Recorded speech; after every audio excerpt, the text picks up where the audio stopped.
Compute. S, ಎಲ್ಲರಿಗೂ ಹೇಳ್ತಾ ಇದ್ದೀನಿ, ಪ್ರತಿ ವಾರ ಇದು ರೆಕಾರ್ಡ್ ಆಗ್ಲಿಲ್ಲ ಅಂದ್ರೆ ಚಾಟ್ ಬಾಕ್ಸ್ ಅಲ್ಲಿ ಹಾಕಿ. ಯಾಕಂದ್ರೆ ನಾವು ಇದೆಲ್ಲ ಕಾರ್ಯಕ್ರಮ ಮಾಡ್ಬಿಡ್ತೀವಿ, ಆ ರೆಕಾರ್ಡ್ ಆಗ್ಲಿಲ್ಲ ಅಂದ್ರೆ ಮಿಸ್ ಆಗೋಗ್ಬಿಡುತ್ತೆ. ಹೋದ ವಾರ ಗಣಪೂರ್ ಸರ್ ಮಿಸ್ ಆಗೋಯ್ತು, ಹಂಗಾಗಿ ಹೇಳ್ತಾ ಇದ್ದೀನಿ. ಅಂದಂಗೆ ರಾಮು ಸರ್ KGF ನಲ್ಲಿದ್ದಾರೆ. ಅವರು ಸುಮಾರು 19 ವರ್ಷದಿಂದ ಇನ್ಶೂರೆನ್ಸ್ ಇಂಡಸ್ಟ್ರಿಯಲ್ಲಿದ್ದಾರೆ. ಇನ್ಶೂರೆನ್ಸ್ ಇಂಡಸ್ಟ್ರಿಯಲ್ಲಿ ಇವತ್ತು 100ಕ್ಕಿಂತ ಹೆಚ್ಚು ಏಜೆಂಟ್ ಇದ್ದಾರೆ.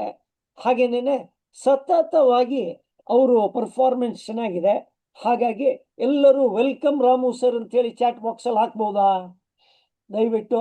ಓಕೆ, ರಾಮು ಸರ್ ನಮ್ಮ ಕಾರ್ಯಕ್ರಮದಲ್ಲಿ ಪ್ರತಿ ವಾರ ಒಂದು 250ರಿಂದ 300 ಜನ ಬಂದೇ ಬರ್ತಾರೆ. ಈಗ ನೋಡ್ತಾ ಇದ್ದೀರಿ, ಆಲ್ಮೋಸ್ಟ್ 100ಕ್ಕಿಂತ ಹೆಚ್ಚು ಜನ 7 ಗಂಟೆಗಿಂತ ಮುಂಚೆನೇ ಇದ್ದಾರೆ. ಹಾಗೇನೇನೆ ಕರ್ನಾಟಕದಾದ್ಯಂತ ಯಾರ್ಯಾರು ಏಜೆಂಟ್ಸ್ ಇದ್ದಾರೆ, ಕೆಲವೊಬ್ರು ಡೆವಲಪ್ಮೆಂಟ್ ಆಫೀಸರ್ ಇದ್ದಾರೆ, ಕೆಲವೊಬ್ರು CLIS ಇದ್ದಾರೆ, ಬರ್ತಾನೆ ಇರ್ತಾರೆ. ಪ್ರತಿ ವಾರ ಕಮಿಟೆಡ್ ಆಗಿ ರೆಗ್ಯುಲರ್ ಆಗಿ ಬರುವಂತವ್ರು ಸುಮಾರಷ್ಟು ಜನ ಇದ್ದಾರೆ. ನಿಮ್ಗೆ ಹೇಳದಂತೆ ಚಾಟ್ ಬಾಕ್ಸ್ ನೋಡಿ ಪಟ ಪಟ ಪಟ ಪಟ ಅಂತೇಳಿ ಮೆಸೇಜ್ ಹಾಕ್ತಾರೆ. ಬೇರೆ ಐ ಡೋಂಟ್ ನೋ, ಬೇರೆ ಕಾರ್ಯಕ್ರಮದಲ್ಲಿ ಅವ್ರು ಇಷ್ಟು ಆಕ್ಟಿವ್ ಇರ್ತಾರಾ ಇಲ್ವಾ ಅಂತ ಗೊತ್ತಿಲ್ಲ. ನಮ್ಮ ಕಾರ್ಯಕ್ರಮದಲ್ಲಿ ಮಾತ್ರ ಕರೆಕ್ಟ್ ಆಗಿ ಆಕ್ಟಿವ್ ಆಗಿರ್ತಾರೆ. ಹಾಗಾಗಿ ಈ ಕಾರ್ಯಕ್ರಮ ನಡೆಸ್ಕೊಡ್ಲಿಕ್ಕೂ ಸಹಿತ ಬಹಳ ಖುಷಿ ಆಗತ್ತೆ. ಬೇರೆ ಬೇರೆ ಕಡೆಯಿಂದ ಬಂದಿರುವಂತವ್ರು ಅವರು ತಮಗೆ ಏನ್ ಬೇಕು, ತಮ್ಮ ಬಿಸ್ನೆಸ್ ಅನ್ನ ಪ್ರೋಗ್ರೆಸ್ ಮಾಡೋದಕ್ಕೆ ನೀವು ಕೊಡುವಂತ ಏನು ಇನ್ಫಾರ್ಮೇಶನ್ ಇದೆ ಅದನ್ನ ಪ್ರಾಕ್ಟಿಕಲ್ ಆಗಿ ಯೂಸ್ ಮಾಡ್ತಾರೆ ಅಂತ ಹೇಳಕ್ಕೆ ಭಾರಿ ಖುಷಿ ಆಗ್ತಾ ಇದೆ. ರಾಮು ಸರ್, ನಿಮ್ಮ ಬಗ್ಗೆ ಕೆಲವೇ ಅಂಶಗಳನ್ನು ಹೇಳಿದೆ. ನೀವು 19 ವರ್ಷದಿಂದ ಇನ್ಶೂರೆನ್ಸ್ ಇಂಡಸ್ಟ್ರಿಯಲ್ಲಿ ಇದ್ದೀರಾ ಅಂತ. ಹಾಗೇನೆ ನೀವು ಇನ್ಶೂರೆನ್ಸ್ ಇಂಡಸ್ಟ್ರಿ ಬರೋಕ್ಕಿಂತ ಮುಂಚಿನ ಒಂದು ಹೇಗಿದೆ, ನಿಮ್ಮ ಪೇರೆಂಟ್ಸ್ ಏನ್ ಮಾಡ್ತಾ ಇದ್ರು, ಯಾವ ಊರವರು, ಅಲ್ಲಿಂದ ಶುರು ಮಾಡಿಬಿಟ್ಟು ಇವತ್ತಿನ ಕಾರ್ಯಕ್ರಮಕ್ಕೆ ಇದು ಶುರು ಮಾಡೋಣ. Over to you Ramu sir. Sir, thank you sir. First of all Satish Prabhu ಸರ್ಗೆ ನನ್ನ ಸ್ಪೆಷಲ್ ಥ್ಯಾಂಕ್ಸ್ ಈ ಒಂದು ಅವಕಾಶ ಕಲ್ಪಿಸಿದ್ದಕ್ಕೆ. ಸೊ ಇನ್ಶೂರೆನ್ಸ್ ಇಂಡಸ್ಟ್ರಿ ಬರೋಕ್ಕಿಂತ ಮೊದಲು ನಾನು ಒಂದು ಪ್ರಾಜೆಕ್ಟ್ ಅಲ್ಲಿ ಟೀಮ್ ಲೀಡರ್ ಆಗಿದ್ದೆ. ಅದಕ್ಕಿಂತ ಮೊದಲು ಹೈಕೋರ್ಟ್ ಅಲ್ಲಿ ಅಡ್ವೊಕೇಟ್ ಆಗಿದ್ದೆ. ಅರೆ ಬಾಪ್ರೆ. ಓಕೆ. ಸೊ ನಾನು by qualification degree distinction holder, master degree MSW HR specialisation ಅಲ್ಲಿ ರ್ಯಾಂಕ್ ಹೋಲ್ಡರ್, ಆಮೇಲೆ LLB ಗ್ರಾಜುಯೇಟ್. ಸೊ ನಮ್ಮ ತಂದೆ ಕೇಸಿಗೆ ಸಾಕ್ಬಿಡ್ತೀರ ಆಮೇಲೆ. ಇಲ್ಲ ಇಲ್ಲ. ಆಮೇಲೆ ನಮ್ಮ ತಂದೆ ಭಾರತ್ ಗೋಲ್ಡ್ ಮೈನ್ಸ್ ಅಲ್ಲಿ ವೆಲ್ಫೇರ್ ಡಿಪಾರ್ಟ್ಮೆಂಟ್ ಅಲ್ಲಿ ಕೆಲಸ ಮಾಡ್ತಿದ್ರು. ಮೈನ್ಸ್ ಒಳಗಡೆ ಇಲ್ಲ, ವೆಲ್ಫೇರ್ ಡಿಪಾರ್ಟ್ಮೆಂಟ್ ಅಲ್ಲಿ ಎಂಪ್ಲಾಯ್ ಆಗಿದ್ರು. ಸೊ ನಾವು ಇಲ್ಲೇ KJ ಪಕ್ಕದಲ್ಲೇ ಒಂದು ಹಳ್ಳಿ ಸರ್, ಒಂದು 7 ಕಿಲೋಮೀಟರ್ ದೂರದಲ್ಲಿ ಪುತ್ತೂರ್ ಅಂತ ಒಂದು ಹಳ್ಳಿ. ನಾವು ಹಳ್ಳಿ ಕಡೆಯಿಂದಾನೆ ಬಂದವರೇನೆ. ಸೊ ಎಜುಕೇಶನ್ ಫೀಲ್ಡ್ ಅಲ್ಲೂ ಅಷ್ಟೇನೆ ನಮಗೆ ಕೊಟ್ಟಿರ್ತಕ್ಕಂತ ಒಂದು ಅವಕಾಶನ ಚೆನ್ನಾಗಿ ಓದ್ಬೇಕು ಅಂತಕ್ಕಂಥ ಛಲ ಇತ್ತು. ಸೊ ತದನಂತರ LIC ಇನ್ಶೂರೆನ್ಸ್ ಫೀಲ್ಡ್ ಅಲ್ಲಿ, ಅದು ಎಸ್ಪೆಷಲಿ LIC ಸಂಸ್ಥೆಯಲ್ಲಿ ಒಬ್ಬ ಡೆವಲಪ್ಮೆಂಟ್ ಆಫೀಸರ್ ಆಗಿ ಅವಕಾಶ ಸಿಕ್ಕಾಗ ಆ ಸಂದರ್ಭದಲ್ಲಿ ನನಗೆ ಬೇರೆ KSRTC ಲಾ ಆಫೀಸರ್ ಆಗಿ ಆಯ್ಕೆ ಆಗಿದ್ದೆ. ಎರಡು ಕಂಪೇರ್ ಮಾಡಿದಾಗ ನಮ್ಮ ಹಿತೈಷಿಗಳ ಒಂದು ಸಲಹೆ ಮೇರೆಗೆ ನಾನು LIC ನ ಆಯ್ಕೆ ಮಾಡ್ಕೊಂಡೆ. ಸೊ ಪ್ರಾರಂಭದಲ್ಲಿ ಒಂದು 2 ವರ್ಷ ಅಷ್ಟೊಂದು ಸೀರಿಯಸ್ ಆಗಿ ಇರ್ಲಿಲ್ಲ, ಕಾಂಪಿಟೇಟಿವ್ ಎಕ್ಸಾಮ್ಸ್ ಪ್ರಿಪೇರ್ ಆಗ್ತಾ ಇದ್ವಿ. ತದನಂತರ ರಿಲೈಸ್ ಆದ್ವಿ. ಎರಡು ದೋಣಿ ಮೇಲೆ ಕಾಲು ಇಲ್ಲಿದ್ದು ಅಲ್ಲೂ. ಸೊ ತದನಂತರ ರಿಯಲೈಸ್ ಆದ್ವಿ. ಸೊ ಇದಕ್ಕಿಂತ ಒಂದು ಪುಣ್ಯವಂತ ಕೆಲಸ ಮತ್ತೆ ಒಂದು ಚಾಲೆಂಜಿಂಗ್ ಜಾಬು ಬೇರೆ ಯಾವ್ದು ಇಲ್ಲ. ಬೇರೆ ಕಡೆ ಹೋದ್ರೂ ಎಷ್ಟೊಂದು ಚಾಲೆಂಜಸ್ ಇರುತ್ತೆ ಅಂತ ನೋಡ್ಬಿಟ್ಟು ಸೊ ಫೈನಲ್ ಆಗಿ ನಮ್ಮ ಸ್ನೇಹಿತರ ಜೊತೆ ಚರ್ಚೆ ಮಾಡಿ ನಾವು ಇದ್ರ ಕಡೆ ಹೆಚ್ಚು ಗಮನ ಕೊಟ್ಟು ಸಿನ್ಸ್ ಫ್ರಮ್ 2007 ಬ್ಯಾಚ್ ಆದ್ರೂ ನಾನು 2007 ಬ್ಯಾಚ್ ಧಾರವಾಡ ಅಲ್ಲಿ ನಮ್ಮ ಒಂದು ADO ಟ್ರೈನಿಂಗ್ ಆಗಿತ್ತು. ಸೊ ನಮ್ಮ ಅದೃಷ್ಟ ಒಳ್ಳೆ ಒಂದು ವ್ಯಕ್ತಿಗಳ ಪರಿಚಯ ಆಯ್ತು. ನಮ್ಮ ಒಂದು ಸ್ಟಾಫ್ ಕ್ಯಾಟಗರಿಯಿಂದ ಪ್ರಮೋಷನ್ ತಗೊಂಡು ಬಂದವರು ಆಗ್ಬೋದು, ಮತ್ತೆ ನಮ್ಮ ಒಂದು ಬ್ಯಾಚ್ ಮೇಟ್ ಆಗ್ಬೋದು, ತುಂಬಾ ಸ್ಪೋರ್ಟಿವ್ ಆಗಿ ಪಾಸಿಟಿವ್ ಆಗಿ ಎನ್ಕರೇಜ್ ಮಾಡ್ತಕ್ಕಂಥ ಬ್ಯಾಚ್ ಜೊತೆಗೆ ನಾವು ಸೆಲೆಕ್ಟ್ ಆಗಿದ್ದು ನಮ್ಮ ಅದೃಷ್ಟ ಅಂತ ಭಾವಿಸ್ಕೊಳ್ತೀವಿ. ತದನಂತರ ನಮಗೆ ಇಲ್ಲಿ ADO ಪೀರಿಯಡ್ ನಲ್ಲಿ ಡಿವಿಷನ್ ಆಫೀಸ್ ಇಂದ ಕೊಟ್ಟಂತ ಟ್ರೈನಿಂಗ್ ಅಷ್ಟೇ, ನಮ್ಮ ಸೀನಿಯರ್ಸ್ ಅಷ್ಟೇನೆ ಒಳ್ಳೆ ರೀತಿಯಲ್ಲಿ ನಮ್ಗೆ ಮಾರ್ಗದರ್ಶನ ಕೊಟ್ಟರು. ಕೆಲಸದ ಒಂದು ಪ್ರೊಫೈಲ್ ಏನಿದೆ ಅದನ್ನ ಅರ್ಥ ಮಾಡ್ಲಿಕ್ಕೆ ಅವಕಾಶ ಮಾಡಿಕೊಟ್ರು. ಸೊ ಅವರೆಲ್ಲರ ಒಂದು ಸಹಕಾರ ಮತ್ತೆ ನಮ್ಮ ಪ್ರತಿನಿಧಿಗಳ ಒಂದು ಸಹಕಾರದಿಂದ ಇವತ್ತು ಚೆನ್ನಾಗಿ ಒಬ್ಬ ಪರ್ಫಾರ್ಮಿಂಗ್ ಟೀಮ್ ಆಗಿ ಡಿವಿಷನ್ ಟಾಪ್ ಟೀಮ್ ಆಗಿ ಈಗ ನಡ್ಸ್ಕೊಂಡು ನಡೀತಾ ಇದೆ ಸರ್ ನಮ್ಮ ಒಂದು ಆಕ್ಟಿವಿಟೀಸ್. ಮತ್ತೆ ಇನ್ನು ಕಂಗ್ರಾಚುಲೇಷನ್. ಈಗ ಡಿವಿಷನ್ ಅಲ್ಲಿ ನಮ್ಮ ಟಾಪ್ ಟೀಮ್ ಆಗಿರೋದ್ರಿಂದ ಆಮೇಲೆ ನೀವು ಇದು ಮುಂಚಿಂದಲೂ ಯಾವುದು ಹೈ ಪರ್ಫಾರ್ಮರ್ ಎಜುಕೇಶನ್ ಟೈಮಲ್ಲೂ ಸಹಿತ, ಆಮೇಲೆ LLB ಮಾಡ್ಕೊಂಡು ಇಷ್ಟೆಲ್ಲ ಇದ್ಕೊಂಡು ನೀವು ಯಾವುದು ಟಾಪ್ ಟೀಮ್ ಆಗೋದ್ರಲ್ಲಿ ಏನು ಡೌಟೇ ಇಲ್ಲ. ಈಗ ನೀವು ಇಂಡಿವಿಜುವಲಿ ಕೆಲಸ ಮಾಡೋದಕ್ಕೋ ಅಂದ್ರೆ ನಿಮ್ಮ ಎಜುಕೇಶನ್ ನೀವು ಮಾತ್ರ ಮಾಡೋದು, ಆದ್ರೆ ಈಗ ಟಾಪ್ ಟೀಮ್ ಬೆಳೆಸ್ಬೇಕಾದ್ರೆ ನೀವು ಮಾತ್ರ ಕೆಲಸ ಮಾಡಿದ್ರೆ ಆಗಲ್ಲ. ಹಂಗಂದ್ರೆ ಬಹಳ ಜನ ತಾವು ಕೆಲಸ ಮಾಡುವಂಥವ್ರು ತಮ್ಮ ಟೀಮ್ ಇಂದ ಬಿಸ್ನೆಸ್ ತರಕ್ ಆಗ್ತಾ ಇಲ್ಲ. ಒಪ್ತೀರಾ? ಸರ್, ಈಗ ನನಗೆ ಟೀಮ್ ಮ್ಯಾನೇಜ್ಮೆಂಟ್ ಬಗ್ಗೆ ಅದು ನಾನು ಹೊಸದೇನಲ್ಲ. ನಾನು ಪ್ರಾರಂಭದಲ್ಲೇ ಹೇಳಿದೆ, ನಂದು MSW HR ಸ್ಪೆಷಲೈಸೇಷನ್ ಅಂತ. ಅಚ್ಚಾ. ನಾನು ಹೆಲಿಕಾಪ್ಟರ್ ಡಿವಿಷನ್ ಅಲ್ಲಿ HL ಹೆಲಿಕಾಪ್ಟರ್ ಡಿವಿಷನ್ ಅಲ್ಲಿ ಪ್ಲೇಸ್ಮೆಂಟ್ ಆಗಿತ್ತು. 1 ವರ್ಷ ಅಲ್ಲಿ ಪ್ಲೇಸ್ಮೆಂಟ್ ಅಲ್ಲಿ ಇದ್ದೆ. ಅಚ್ಚಾ. ಸೊ ಅಲ್ಲಿ HR ಅಲ್ಲಿ ನಮಗೆ 1500 ಎಂಪ್ಲಾಯೀಸ್ ಇದ್ರು. ಸೊ ನಾವು ಹ್ಯೂಮನ್ ಜೊತೆ ಕೆಲಸ ಮಾಡ್ಬೇಕಾದ್ರೆ ಡಿಫರೆಂಟ್ ಮೈಂಡ್ ಸೆಟ್ ಇರುತ್ತೆ. ಕೆಲವು ನಮ್ಮ ಪ್ರಿನ್ಸಿಪಲ್ಸ್ ಇರುತ್ತೆ. ಅದರಲ್ಲಿ ಪ್ರಿನ್ಸಿಪಲ್ ಆಫ್ ಅಕ್ಸೆಪ್ಟೆನ್ಸ್ ಆಗ್ಬೋದು, ಪ್ರಿನ್ಸಿಪಲ್ ಆಫ್ ಇಂಡಿವಿಜುವಲೈಸೇಷನ್ ಆಗ್ಬೋದು, ಇಂಡಿವಿಜುವಲೈಸೇಷನ್, ಆಮೇಲೆ ಪ್ರಿನ್ಸಿಪಲ್ ಆಫ್ ನಾನ್ ಜಡ್ಮೆಂಟಲ್ ಆಟಿಟ್ಯೂಡ್ ಆಗ್ಬೋದು. ಇವೆಲ್ಲಾನು ನಮಗೆ ಪ್ರತಿನಿತ್ಯ ಈಗ ಅಳವಡಿಸ್ಕೊಳ್ತಾ ಇದೀವಿ. ಸೊ ಹಾಗಾಗಿ ನಮ್ಮ ತಂಡದಲ್ಲೂ ಒಂದು 100 ಪ್ರತಿನಿಧಿಗಳು ಇದ್ದಾರೆ ಅಂತ ಹೇಳಿದ್ರೆ ಅಲ್ಲಿ ಪ್ರಿನ್ಸಿಪಲ್ ಆಫ್ ಇಂಡಿವಿಜುವಲೈಸೇಷನ್ ಅಲ್ಲಿ ಅನ್ವಯಿಸುತ್ತೆ. ಪ್ರಿನ್ಸಿಪಲ್ ಆಫ್ ಅಕ್ಸೆಪ್ಟೆನ್ಸ್ ಬೇಕೇ ಬೇಕು. ಮತ್ತೆ ಯಾರ ಬಗ್ಗೆನೂ ಜಡ್ಮೆಂಟಲ್ ಆಟಿಟ್ಯೂಡ್ ಇಟ್ಕೊಳಕ್ ಹೋಗಲ್ಲ. ಸೊ ಹಾಗಾಗಿ ಈಗ ನಮಗೆ ಮ್ಯಾನೇಜ್ ಮಾಡೋದು ಒಂದು ಚಾಲೆಂಜಿಂಗ್ ಆದ್ರೂ ನಮಗೆ ಆ ಒಂದು ಹಿನ್ನೆಲೆ ಇರೋದ್ರಿಂದ ನಮ್ಗೆ ಅದೊಂದು ಅವಕಾಶ ಅಂತಾನೆ ಭಾವಿಸ್ಕೊಳ್ತೀವಿ ಸರ್, ಚಾಲೆಂಜ್ ಅನ್ನೋದಕ್ಕಿಂತ. ವಂಡರ್ಫುಲ್. ಅಂದ್ರೆ ನೀವು ಆ HAL ಅಲ್ಲಿ 1500 ಜನಕ್ಕೆ ಹ್ಯಾಂಡಲ್ ಮಾಡೋದು ಈಸಿ ಇತ್ತ, ಅಥವಾ ಇವತ್ತಿನ ದಿವಸ 100-150 ಜನ ಏಜೆಂಟ್ ಹ್ಯಾಂಡಲ್ ಮಾಡೋದು ಈಸಿನಾ? ಯಾವ್ದು ಈಸಿ, ಯಾವ್ದು ಕಷ್ಟ? ಸರ್, ಅಲ್ಲಿ ಏನಂತ ಹೇಳಿದ್ರೆ ಒಂದು ಎಂಪ್ಲಾಯಿ ಪ್ರೊಫೈಲ್ ಇರುತ್ತೆ, ಅಲ್ಲಿ ಪ್ರಮೋಷನ್ ಎಲ್ಲಾನು ನಮ್ಮ ಕಂಟ್ರೋಲ್ ಅಲ್ಲಿ ಇರುತ್ತೆ. ಇದು ನಮ್ಮ ಕಂಟ್ರೋಲ್ ಅಲ್ಲಿ ಇರಲ್ಲ. ಸೊ ಇದು ಕೇವಲ ಇದು ರ್ಯಾಪಿಡ್ ರಿಲೇಶನ್ಶಿಪ್ ಮೇಲೆ, ವರ್ಕಿಂಗ್ ರಿಲೇಶನ್ಶಿಪ್ ಮೇಲೆ ಡಿಪೆಂಡ್ ಆಗುತ್ತೆ. ಅದು ನಮಗೆ ಮಾಸ್ಟರ್ ರೋಲ್ ಇರೋದ್ರಿಂದ ಅವ್ರ ಕಂಟ್ರೋಲ್ ಅಲ್ಲಿ ಇರ್ತಾರೆ. ಪ್ರಮೋಷನ್ ಆಗ್ಬೋದು, ಮತ್ತೆ ಇನ್ಕ್ರಿಮೆಂಟ್ ಆಗ್ಬೋದು, ಪ್ರತಿಯೊಂದು ನಮ್ಮ ಒಂದು HR ಕಂಟ್ರೋಲ್ ಇರೋದ್ರಿಂದ. ಸೊ ಅಲ್ಲಿ ಒಂದು ಲೀಗಲ್ ಬೈಂಡಿಂಗ್ ಇರುತ್ತೆ.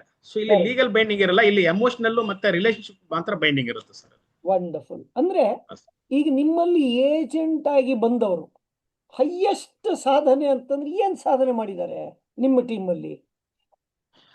ಸರ್, ನನಗೆ ಹೆಮ್ಮೆ ಅನ್ಸುತ್ತೆ, ನಮ್ಮ ಬ್ರಾಂಚಿನ ಪ್ರಪ್ರಥಮ MDRT ನಮ್ಮ ತಂಡದಿಂದ ಹೊರಹೊಮ್ಮಿದ್ದು.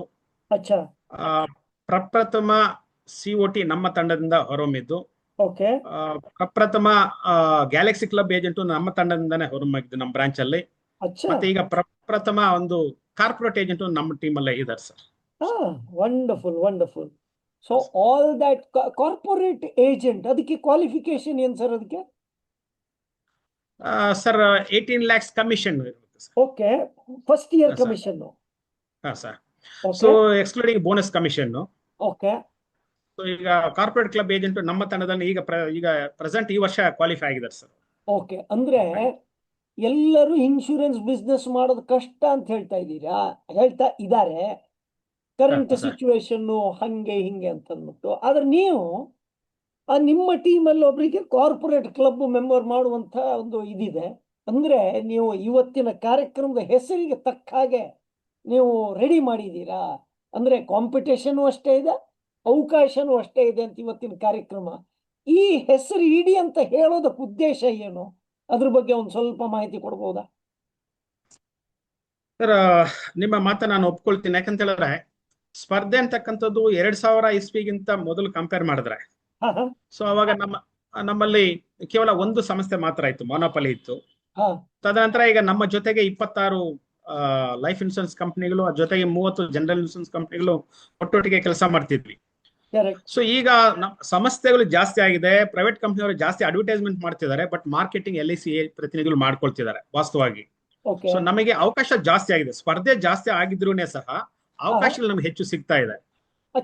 ಯಾವ ರೀತಿ ಅಂತ ಹೇಳಿದ್ರೆ, ಅವಾಗ ಇದ್ದಂತ ಒಂದು ಅವೇರ್ನೆಸ್ ಏನಿತ್ತು, ಜನರ ಅವೇರ್ನೆಸ್ ಇನ್ಶೂರೆನ್ಸ್ ಬಗ್ಗೆ, ನನ್ನ ಒಂದು ಅನುಭವದ ಪ್ರಕಾರ 2007ರಲ್ಲಿ 30,000 ರೂಪಾಯಿ ಜನರಕ್ಷಾ ಸಮ್ ಅಶ್ಯೂರ್ಡ್ ಅನ್ನ ಮಾರಾಟ ಮಾಡೋದು ಒಂದು ಚಾಲೆಂಜಿಂಗ್ ಟಾಸ್ಕ್ ಆಗಿತ್ತು ನಮ್ಮಲ್ಲಿ. ಕಾರ್ಪೊರೇಟ್ ಕ್ಲಬ್ ಏಜೆಂಟ್ 30,000 ರೂಪಾಯಿ ಸಮ್ ಅಶ್ಯೂರ್ಡ್.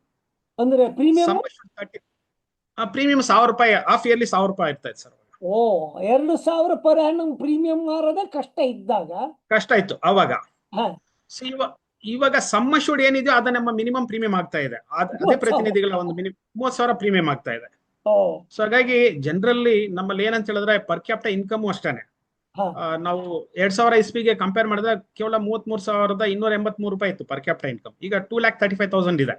ಸೊ ಜನರ ಹತ್ರನೂ ದುಡ್ಡುನು ಇದೆ, ಬಟ್ ಅವೇರ್ನೆಸ್ ಇದೆ, ಬಟ್ ಮಾರ್ಕೆಟ್ ಅಲ್ಲಿ ಸರಿಯಾದ ರೀತಿಯಲ್ಲಿ ಅದನ್ನ ಬಿಸ್ನೆಸ್ ಇದೆ, ಅದನ್ನ ಸರಿಯಾದ ರೀತಿಯಲ್ಲಿ ಎಕ್ಸ್ಪ್ಲೈನ್ ಮಾಡ್ತಕ್ಕಂಥ ಪ್ರತಿನಿಧಿಗಳ ಕೊರತೆ ಇದೆ. ಇದು ವಾಸ್ತವ ಸರ್.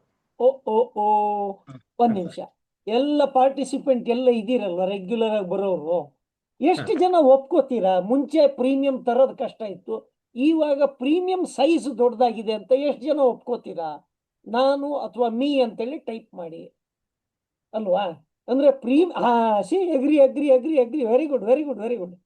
ಅಂದ್ರೆ ಇಲ್ಲಿ ಬರೋಂಥವ್ರಿಗೆಲ್ಲ ಗೊತ್ತಿದೆ, ಅಂದ್ರೆ ನಿಮ್ ಬಿಸ್ನೆಸ್ ಇಂಪ್ರೂವ್ ಆಗ್ತಾ ಇದೆ ಅಂತ ಆಯ್ತು. ಸೊ ದಟ್ ಪ್ರೀಮಿಯಂ ತರೋದೇನು ದೊಡ್ಡ ಕಷ್ಟ ಅಲ್ಲ, ನಾವು ಮಾರ್ಕೆಟ್ ಅಲ್ಲಿ ಇದ್ರೆ ಬಿಸ್ನೆಸ್ ಮುಂದೆ ಬರುತ್ತೆ. That is one good authentication ಆಯ್ತು, data. Thank you so much sir. ಅಂದ್ರೆ ಈಗ ಇದು ಪ್ರೀಮಿಯಂ ದೊಡ್ಡ ತರೋದ್ ಜೊತೆ ಇನ್ನೊಂದು ಹೇಳಿದ್ರಿ ನೀವು, ಸರಿಯಾದ ಏಜೆಂಟು, ಅದನ್ನೊಂದು ಸ್ವಲ್ಪ ವಿವರಿಸ್ತೀರಾ? ನಮ್ಮಲ್ಲಿ ಈಗ ಎಲ್ರಿಗೂ ಸ್ಟ್ಯಾಟಿಸ್ಟಿಕ್ಸ್ ಗೊತ್ತಿರೋದೇನೆ, ನಮ್ಮ ಟೀಮ್ ಅಲ್ಲಿ ಆಗ್ಬೋದು, ನಮ್ಮ ಬ್ರಾಂಚ್ ಅಲ್ಲಿ ಆಗ್ಬೋದು, ಡಿವಿಷನ್ ಆಗ್ಬೋದು, ಓವರ್ ಆಲ್ LIC ಅಲ್ಲಿ ಆಗ್ಬೋದು, 80% ಆ ಬಿಸ್ನೆಸ್ 20% ಪ್ರತಿನಿಧಿಗಳ ಕಡೆಯಿಂದ ಬರ್ತಾ ಇದೆ. ಅಚ್ಚಾ. ಆಮೇಲೆ ಉಳಿದಂತ 20% ಬಿಸ್ನೆಸ್ 80% ಏಜೆಂಟ್ಸ್ ಕಡೆಯಿಂದ ಬರ್ತಾ ಇದೆ. ಓಕೆ. ಸೊ ವಾಸ್ತವ ಏನಂತ ಹೇಳಿದ್ರೆ, ಸ್ಪರ್ಧೆ ಇರ್ತಕ್ಕಂಥದ್ದು ಪಾರ್ಟ್ ಟೈಮರ್ಸ್, ಫುಲ್ ಮತ್ತೆ ಸೀಕ್ರೆಟ್ ಸೀಸನಲ್ ಏಜೆಂಟ್ಸ್ ಮಧ್ಯೆ ಮಾತ್ರ ಸ್ಪರ್ಧೆ ಇದೆ. Seasonal, secret, part time agents ಮಧ್ಯೆ ಮಾತ್ರ ಸ್ಪರ್ಧೆ ಇದೆ ಇಲ್ಲಿ. ಫುಲ್ ಟೈಮರ್ಸ್ಗೆ ಎಲ್ಲಿ ನೋಡಿದ್ರು ಅವಕಾಶಗಳು ಮಾತ್ರ ಅವ್ರು ಕಾಣಿಸ್ತಾ ಇದಾವೆ. ಅವ್ರ ಮುಂದ್ಗಡೆ ಕಾಂಪಿಟೇಷನ್ ಅನ್ನೋದೇ ಇಲ್ಲ ಅವರಿಗೆ. ಅವ್ರು ಬರೀ ಅವಕಾಶಗಳ ಬಗ್ಗೆ ಮಾತ್ರ ಗಮನ ಕೊಡ್ತಿದ್ದಾರೆ. ಈ ಪಾರ್ಟ್ ಟೈಮರ್ಸ್, ಸೀಸನಲ್ ಆಗಿ ಕೆಲಸ ಮಾಡೋರು ಸಮಸ್ಯೆಗಳ ಬಗ್ಗೆ ಗಮನ ಕೊಡ್ತಿದ್ದಾರೆ. ಸೊ ಹಾಗಾಗಿ ಇಲ್ಲಿ ಸ್ಪರ್ಧೆ ಅನ್ನೋದು ಇರೋದು ಕೇವಲ ಪಾರ್ಟ್ ಟೈಮ್ ಕೆಲಸ ಮಾಡ್ತಕ್ಕಂಥ ಪ್ರತಿನಿಧಿಗಳ ಮಧ್ಯೆ ಮಾತ್ರ ಇದೆ ಸರ್, ನನ್ನ ಒಂದು ಅನುಭವದ ಪ್ರಕಾರ. Okay okay. ಈಗ ಪಾರ್ಟ್ ಟೈಮ್ ನವರು ಅವ್ರು ಇಲ್ಲಿ ಕೆಲಸ ಮಾಡ್ತಾ ಇದ್ದಾರೆ, ಅದು ಮಿನಿಮಮ್ ಪ್ರೀಮಿಯಂ ಇರ್ಬೋದು, ಎಷ್ಟು ರಿಕ್ವೈರ್ಮೆಂಟ್ ಇದೆಯೋ ವರ್ಷಕ್ಕೆ ಆಗ್ಬೇಕು, ಅಥವಾ ಬರೇ ನಂಬರ್ ಆಫ್ ಪಾಲಿಸೀಸ್ ಎಷ್ಟು ಬೇಕು, ಅದನ್ನೇ ಮಾಡ್ಕೊಂಡು 10-15 ವರ್ಷದಿಂದ ಜನ ಇದ್ದಾರೆ, ಕರೆಕ್ಟಾ? ಹೌದು ಸರ್. ಆದ್ರೆ ಅವ್ರು ಮಾಡ್ತಾ ಇರೋ ಕೆಲಸದಲ್ಲಿ ಅಂಥದ್ದೇನು ದೊಡ್ಡ ಸಾಧನೆ ಇಲ್ಲ ಅಂತಾದ್ರೂ ಸಹಿತ ಅವ್ರು ಯಾಕೆ ಇದನ್ನು ಫುಲ್ ಟೈಮ್ ನೋಡೋದಕ್ಕೆ ಯಾಕೆ ಹಿಂಜರಿತಾ ಇದ್ದಾರೆ? ಅದ್ರ ಬಗ್ಗೆ ಏನಾದ್ರು ನಿಮ್ಮ ವಿಶ್ಲೇಷಣೆ? ಸರ್, ನಮಗೇನಂತ ಹೇಳಿದ್ರೆ, ನಮ್ಮ ಇಂಡಿಯನ್ ಮೈಂಡ್ ಸೆಟ್ ಏನಂತ ಹೇಳಿದ್ರೆ, ಇನ್ನೊಬ್ಬರ ಕೆಳಗಡೆ ಎಂಪ್ಲಾಯ್ ಆಗಿ ಬೆಳಗ್ಗೆ 10 ರಿಂದ 5 ಗಂಟೆ ತನಕ ಕೆಲಸ ಮಾಡಿ ಅವ್ರಿಗೋಸ್ಕರ ಕೆಲಸ ಮಾಡ್ಲಿಕ್ಕೆ ಹೆಚ್ಚು ಆದ್ಯತೆಯನ್ನು ಕೊಡೋದ್ರಲ್ಲಿ ನಿಸ್ಸೀಮರಾಗಿದ್ದಾರೆ ನಮ್ಮ ಜನರು. ಓಕೆ. ಸೊ ಪ್ರೊಫೆಷನಲ್ ಆಗಿ ಒಂದು ಅಡ್ವೈಸರ್ ಆಗಿ ಕುಟುಂಬಗಳಿಗೆ ರಕ್ಷಣೆ ಒದಗಿಸೋದ್ರ ಮೂಲಕ ಒಬ್ಬ ಬಿಸ್ನೆಸ್ ಪರ್ಸನ್ ತರ ನೀವು ಬೆಳೀರಿ ಅಂತ ಹೇಳಿದ್ರೆ, ಅಲ್ಲಿ ಅವರು ಕೇಳೋದೇನಂತ ಹೇಳಿದ್ರೆ, ನಮಗೆ ತಿಂಗಳಿಗೆ ಎಷ್ಟು ಸಿಗುತ್ತೆ ಅಂತ ಕೇಳ್ತಾರೆ. ಇಲ್ಲಿ ತಿಂಗಳಿಗೆ ಸಿಗೋದಲ್ಲ, ಅವ್ರ ಪರ್ಫಾರ್ಮೆನ್ಸ್ ಮೇಲೆ ಸಿಗ್ತಕ್ಕಂಥದ್ದು. ಸೊ ಅಲ್ಲಿ ತಿಂಗಳ ಅವರು ಅಟೆಂಡೆನ್ಸ್ ಆಧಾರದ ಮೇಲೆ ಅವರಿಗೆ ಸಿಗ್ತಕ್ಕಂಥ ಸಂಬಳಗಳಿಗೆ ಹೆಚ್ಚು ಒತ್ತು ಕೊಡ್ತಾರೆ. ಹಾಗಾಗಿ ಅದರಲ್ಲೂ ಕೆಲವರು ಪಾರ್ಟ್ ಟೈಮ್ ಇದ್ರೂ ಏಜೆನ್ಸಿನ ಸ್ವಲ್ಪ ಸೀರಿಯಸ್ ಆಗಿ ತಗೊಂಡ್ ಮಾಡೋರು ಇದ್ದಾರೆ. ಹೆಚ್ಚು ಸಮಯನ ಏಜೆನ್ಸಿ ಇಟ್ಕೊಂಡು. ಎಲ್ಲ ಪಾರ್ಟ್ ಟೈಮರ್ಸ್ ಅಲ್ಲ, ಎಲ್ಲ ಪಾರ್ಟ್ ಟೈಮರ್ಸ್ ಅಲ್ಲ, ಮ್ಯಾಕ್ಸಿಮಮ್ ಪಾರ್ಟ್ ಟೈಮರ್ಸ್ ಬಿಸ್ನೆಸ್ ಗಿಂತ ಹೆಚ್ಚು ಒತ್ತನ್ನ ಎಂಪ್ಲಾಯ್ಮೆಂಟ್ ಗೆನೆ ಕೊಡ್ತಿದ್ದಾರೆ. ಅಲ್ಲಿ ಪಾರ್ಟ್ ಟೈಮರ್ಸ್ ಇದರಲ್ಲಿ ಸಕ್ಸಸ್ ಆಗೋದಕ್ಕೆ ತುಂಬಾ ಕಷ್ಟ. ಮೋರ್ ಓವರ್ ಈಗಿರ್ತಕ್ಕಂಥ ಒಂದು ಕಸ್ಟಮರ್ಸ್ ಏನಿದಾರೋ ಅವರು ಪ್ರೊಫೆಷನಲ್ ಸರ್ವಿಸ್ ಅನ್ನ ಎಕ್ಸ್ಪೆಕ್ಟ್ ಮಾಡ್ತಾರೆ ಸರ್ ಏಜೆನ್ಸಿ ಕಡೆಯಿಂದ. ಪ್ರೊಫೆಷನಲ್ ಸರ್ವಿಸ್ ಇಲ್ಲ ಅಂತ ಹೇಳಿದ್ರೆ ನೆಕ್ಸ್ಟ್ ಅವ್ರ ಕಡೆಯಿಂದ ರೆಫರೆನ್ಸ್ ಆಗಲಿ ಮತ್ತೆ ರಿಪೀಟೆಡ್ ನಮಗೆ ಕಸ್ಟಮರ್ಸ್ ಆಗಿ ಸಿಗ್ತಕ್ಕಂಥದ್ದು ಸಾಧ್ಯತೆಗಳು ಕಡಿಮೆನೆ. ಪಾರ್ಟ್ ಟೈಮರ್ಸ್ಗೆ ರೆಫರೆನ್ಸ್ ಸಿಗೋದು ಕಡಿಮೆನೆ. ಜೊತೆಗೆ ಅಲ್ಲಿ ನಾವೇನು ಕ್ರಾಸ್ ಸೆಲ್ಲಿಂಗ್ ಅಥವಾ ಅಪ್ ಸೆಲ್ಲಿಂಗ್ ಅಂತ ಏನ್ ಕರಿತೀವೋ, ಆ ಮನೆಯಲ್ಲಿ ಇನ್ನೂ ಹೆಚ್ಚುವರಿ ಪಾಲಿಸಿಗಳು ಮಾರಾಟ ಮಾಡಕ್ಕೂ ನಮ್ಗೆ ಅವಕಾಶ ಸಿಗೋದು ಸಾಧ್ಯತೆಗಳು ಕಡಿಮೆನೆ. ಮತ್ತೆ ಕ್ರಾಸ್ ಸೆಲ್ಲಿಂಗ್ ಅಂತ ಹೇಳಿದ್ರೆ, ಈಗ ಇನ್ಶೂರೆನ್ಸ್ ತಗೊಂಡಿರೋರು ಒಂದು ಹೆಲ್ತ್ ಪಾಲಿಸಿ ಆಗ್ಬೋದು ಅಥವಾ ಜನರಲ್ ಇನ್ಶೂರೆನ್ಸ್ ಆಗ್ಬೋದು, ಈ ನಿಟ್ಟಿನಲ್ಲೂ ಇವರನ್ನ ಒಬ್ಬ ಸರ್ವಿಸ್ ಓರಿಯೆಂಟೆಡ್ ಪ್ರತಿನಿಧಿಯಾಗಿ ಗುರುತಿಸ್ಕೊಳ್ತಕ್ಕಂಥದ್ದು ಸಾಧ್ಯತೆಗಳು ಕಡಿಮೆ ಇರುತ್ತೆ ಸರ್. Okay okay. ಅಂದ್ರೆ ಪ್ರೊಫೆಷನಲಿಸಮ್ ಅಂತಂದ್ರೆ ಯಾವ್ದೊಂದು 2-3 ಅಂಶಗಳನ್ನ ಈ ನಮ್ಮ ಏಜೆಂಟ್ಗಳು ತಲೆಯಲ್ಲಿ ಇಟ್ಕೊಂಡಿರ್ಬೇಕು, ಪ್ರೊಫೆಷನಲ್ ಆಗಿ ಬಿಹೇವಿಯರ್ ಮಾಡ್ಬೇಕು. ಸರ್, ಪ್ರೊಫೆಷನಲಿಸಮ್ ಅಂತ ಹೇಳಿದ್ರೆ ಫಸ್ಟ್ ಆಫ್ ಆಲ್ ನಾಲೆಡ್ಜ್ ಇಂದ ಹಿಡಿದು ಅವರ ಪ್ರಾಡಕ್ಟ್ ನಾಲೆಡ್ಜ್, ಪ್ರಾಸ್ಪೆಕ್ಟಿಂಗ್ ಆಗ್ಬೋದು, ಸರ್ವಿಸ್ ಆಸ್ಪೆಕ್ಟ್ಸ್ ಆಗ್ಬೋದು, ಮತ್ತೆ ನಮ್ಮಲ್ಲಿ ಟೈಟಲ್ ವೆರಿಫಿಕೇಶನ್ ಅಂತೂ ಕರಿತೀವಿ. ಟೈಟಲ್ ವೆರಿಫಿಕೇಶನ್ ಅಂತ ಮಿನಿಮಮ್ 6 months ಒನ್ಸ್ ಆದ್ರೂ ಕಸ್ಟಮರ್ಸ್ ಯಾವುದೇ ಸರ್ವಿಸ್ ಇಲ್ಲ ಅಂತ ಹೇಳಿದ್ರು ಅವರನ್ನ ಅಪ್ರೋಚ್ ಮಾಡಿ ನಾಮಿನೇಷನ್ ಚೇಂಜಸ್ ಏನಾದ್ರು ನಮ್ಮ ಪ್ರೆಸೆನ್ಸ್ ಅವಶ್ಯಕತೆ ಇದೆಯಾ, ಅಥವಾ ಅಡ್ರೆಸ್ ಚೇಂಜ್ ಏನಾದ್ರು ನಮ್ಮ ಅವಶ್ಯಕತೆ ಇದೆಯಾ, ಕೇಸ್ ಮೈನರ್ ಪಾಲಿಸಿ ಇದ್ರೆ 18 years ತುಂಬಿದ್ರೆ ಏನಾದ್ರು DAB ಇನ್ಕ್ಲೂಷನ್ ಗೆ ಸರ್ವಿಸ್ ಏನಾದ್ರು ಅವಶ್ಯಕತೆ ಇದೆಯಾ, ಮತ್ತೆ ನಾಮಿನಿ ಏನಾದ್ರೂ ಮಲ್ಟಿಪಲ್ ನಾಮಿನಿ ಕೊಡ್ಬೇಕಾ, ಹಾ ಹಾ ಸೊ ಸುಮಾರು ವಿಚಾರಗಳಲ್ಲಿ ಈಗ ನಾವು ಕಸ್ಟಮರ್ಸ್ ಜೊತೆಗೆ ಇಂಟ್ರಾಕ್ಷನ್ ಮಾಡ್ಬೇಕಾದ್ರೆ ಅವ್ರ ಪ್ರತಿನಿಧಿಯನ್ನ ಒಬ್ಬ ಆಸ್ಕಿಂಗ್ ಏಜೆಂಟ್ ಗಿಂತ ಅಡ್ವೈಸರ್ ಅಂತಕ್ಕಂಥ ರೀತಿಯಲ್ಲಿ ರಿಸೀವ್ ಮಾಡ್ಕೊಳ್ಳೋದು ಸಾಧ್ಯತೆಗಳು ಜಾಸ್ತಿ ಇರ್ತದೆ. ಯಾವಾಗ ಒಬ್ಬ ಕಸ್ಟಮರ್ ನಮ್ಮನ್ನ ಒಂದು ಸ್ಯಾಟಿಸ್ಫೈಡ್ ಕಸ್ಟಮರ್ ಆಗಿ ಕನ್ವರ್ಟ್ ಆಗ್ತಾರೆ ನಮ್ಮ ಸೇವೆಯಿಂದ, ನಮ್ಗೆ ಗೊತ್ತಾಗ್ದಿರೇ ಅವ್ರಿಗೆ ನಮ್ಗೆ ರೆಫರೆನ್ಸ್ ಕೊಡ್ತಾ ಇರ್ತಾರೆ. ಸಾಕಷ್ಟು ಹೊಸ ಹೊಸ ಪಾಲಿಸಿಗಳು ಬಂದಾಗ್ಲೂ ಅಷ್ಟೇ 2 ವರ್ಷಕ್ಕೊಮ್ಮೆ ಅದೇ ಮನೆಯಲ್ಲಿ ನಮಗೆ ಇನ್ನೊಂದು ಅವಕಾಶ ಸಿಗ್ಬೋದು. ಓಕೆ ಆ ಮಕ್ಕಳು ಆಗಿರ್ಬೋದು, ಅಥವಾ ಇನ್ನೊಂದು ಮಗು ಆಗಿರ್ಬೋದು, ಅಥವಾ ಸ್ಪೌಸ್ ಏನಾದ್ರು ಎಂಪ್ಲಾಯ್ಮೆಂಟ್ ಏನಾದ್ರು ಹೋಗ್ತಿದ್ರೆ ಅವ್ರ ಕಡೆ ಇನ್ನೊಂದು ಪಾಲಿಸಿ ಆಗ್ಬೋದು. ಈ ರೀತಿ ಪ್ರೊಫೆಷನಲ್ಸ್ ಗೆ ಹೆಚ್ಚು ಹೆಚ್ಚು ಸ್ಕೋಪ್ ಇರುತ್ತೆ ಸರ್ ಈ ವೃತ್ತಿಯಲ್ಲಿ. ಅಚ್ಚಾ, ವಂಡರ್ಫುಲ್ ಹಾ ಸರ್. ವಂಡರ್ಫುಲ್.